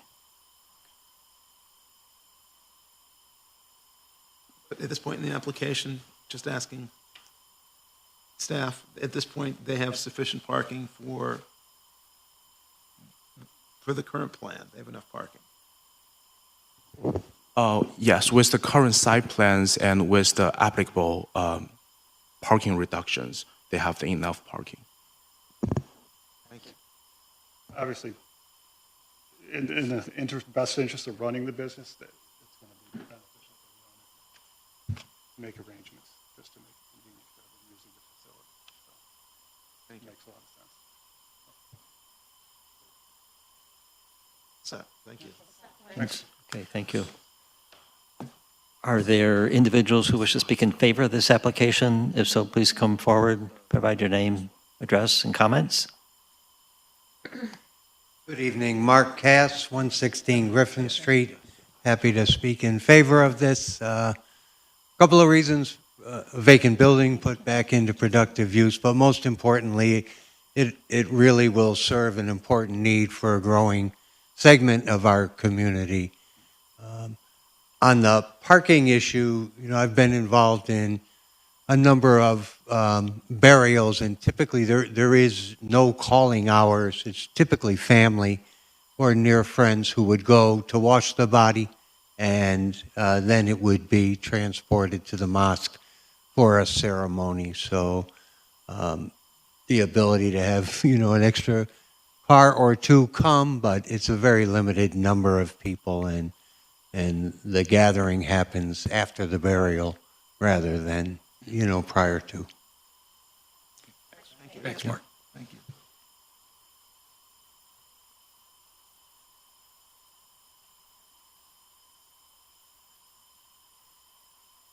Are there other individuals who would like to speak in favor of this application? If so, please come forward, providing your name, address, and comments. I don't see anyone rising to speak under that category. So next, if anyone wishes to speak in opposition to the application, please come to the podium, provide your name, address, comments.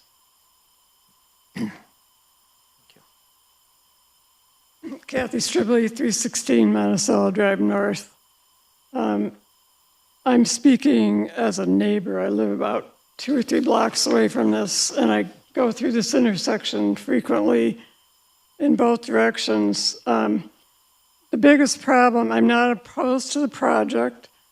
The problem is the offset intersection of West Glen Avenue and East Glen Avenue. So if you're trying to travel along East Glen Avenue into West Glen, you have to go into South Salina and then across on the South Salina and then zip into West Glen Avenue and reverse.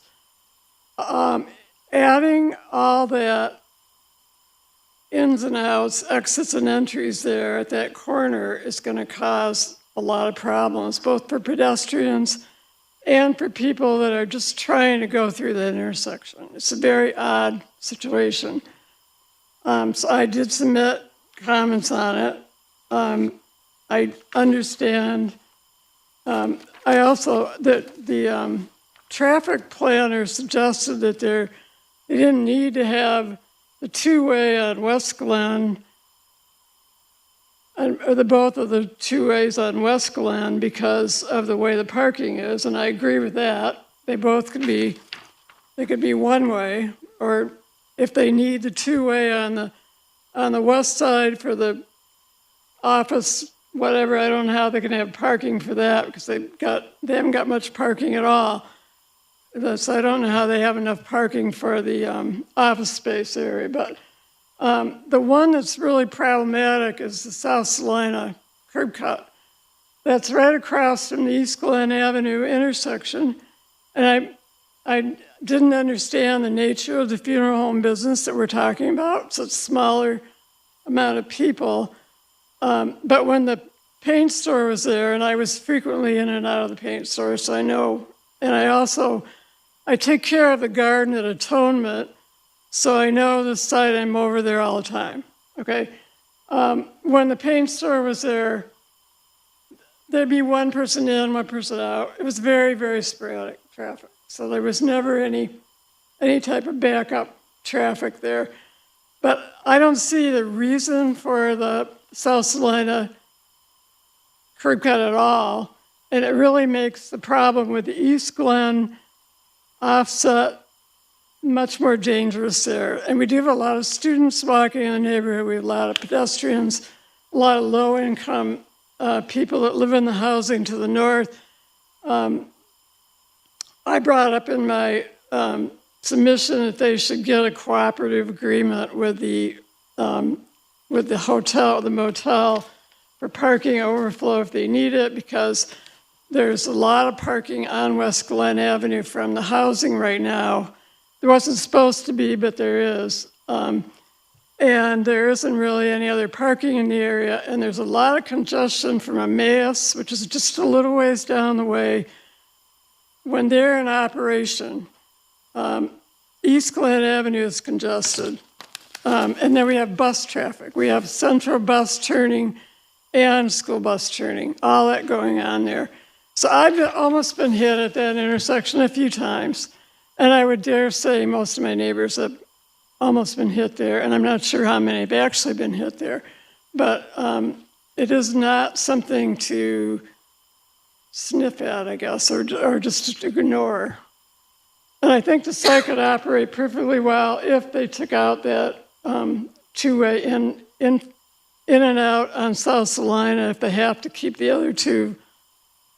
You know, I think the one that's close to the intersection there should be just an out, because the more you simplify the situation there, the better it is for safety.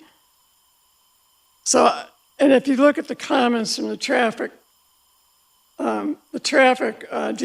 traffic people, they're basically saying that. So I'm just reiterating that. And it is an improvement over what we have, and it would be good for the neighborhood. And I think I do consider the north facade a little bit of an interesting historic feature. It was a diner. It was an old diner, or Diner Red or something like that. And I hate to see that go, but I think maybe I tried to look at the elevations, and I think maybe some of it's being retained, but I'm not sure about that. But it'll look better, I'm sure, than what we have now. Thank you. Okay. Are there other individuals who wish to speak in opposition to the application? If so, please come forward. And if there are no further speakers, as appears to be the case, as I had mentioned at the outset, when comments are offered in opposition, the applicant has an opportunity to address those comments made in opposition. So, Mr. Colgrove, if you want to address some of those, you have an opportunity to do that. I mean, now. Could you hold that microphone up a little bit, please? Oh, yeah, sorry. The only curb cut that actually was actually defined on that site was actually the Salina Street curb cut. That's the only one that actually you could see evidence of actually curbs recessing down, and so that was the one that I would call existing. There weren't any existing on Glen Ave. However, we're hoping that by defining it more would at least simplify the traffic flow around that area, or just give people a little more sense of direction of where they should be or should not be going. So, thank you.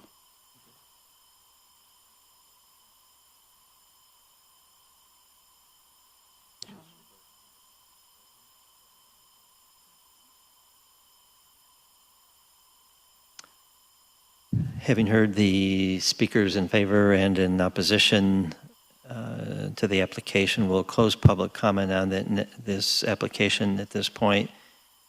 However, the commission is going to be unable to act on this application this evening. I understand there are some issues relating to the applicable code that we need to sort out before the commission's going to be able to take action on this. So that will happen at a subsequent meeting to be noticed or be on the Probably at the agenda. next agenda. On the agenda. And also available by calling the office or going to the website, but we won't take action on that this evening until we get those other issues sorted out. So it will return to this body, just not for action tonight. So with that, I think we have one more item on the agenda for this evening's business. Yes, so the next items on the agenda is the first-time extension on the major MASPR-24-27 and following modifications, which is the East Adam Phase 2 projects. The applicant is requesting a first-time extension on these projects. The owner is the Syracuse Housing Authority, and the applicant is McCormack Baron and Salazar Inc., INC. Good evening. Shall I start? Yeah, just an overview of what's involved with this request for the time extension, if you would, please. Sure. I'm Jen Concepcion, project manager at McCormack Baron Salazar. I'm here on behalf of McCormack Baron Salazar to request for an additional time extension for the completion of the project located at 1105-17 South State Street and Burt Street. Given the size and the complexity of the project, we don't anticipate the project to be completed by the March 28, 2026 timeline. Additionally, the private lender that we're working with is requesting that the approvals for this project be extended to match the construction timeline, which is set to complete by June 25, 2028. And that's just reiterating what was requested on the letter provided. If you have any questions, please let me know. So the new completion date would be, remind us again, June 25, 2028. Okay. 28. Thank you. Are there questions for the applicant regarding this time extension? Okay. Thank you very much. Are there individuals wishing to speak in favor of this application? If so, please come forward.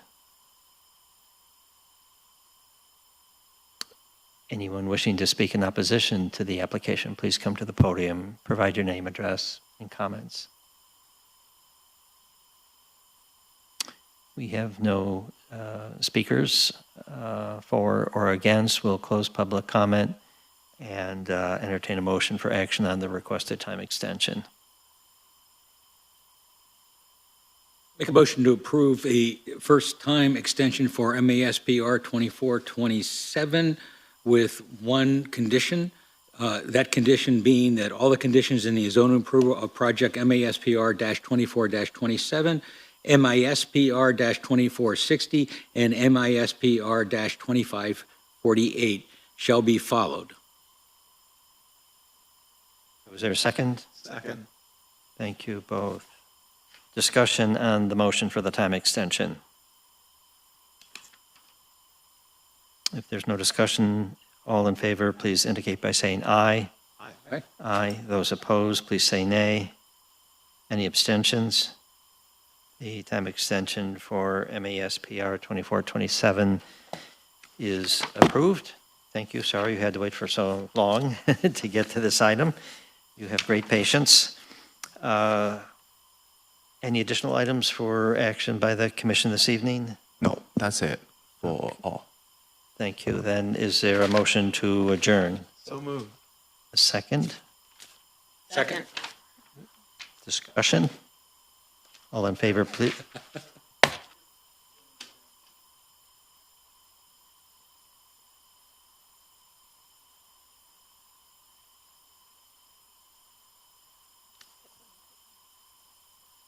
Could you come to the microphone? I didn't understand one of the questions one of the answers previously. Could you clarify about not being able to make a decision on the previous application? if there was If we a, vote on the motion that is sitting in front of us right now. oh, yeah, and yeah, then I'm sorry, I ask thought you legal you're counsel confused by to the, no problem. Speak to that issue. Yeah, sorry. Fair question. We have a motion before us to adjourn. There was no discussion. All in favor of that motion, please indicate by saying aye. Aye. Aye. Those opposed, please say nay. Any abstentions? We're adjourned. We will reconvene at this time on the 15th of December, not this time, we're going to start earlier, 6 p.m. On December 15th. So thank you all for your patience. Meanwhile, the question on the South Salina Street project, if you outline what we need to do, it's us, I think, rather than the applicant, I think that might be Yeah. a good clarification point. Are we Adjourn.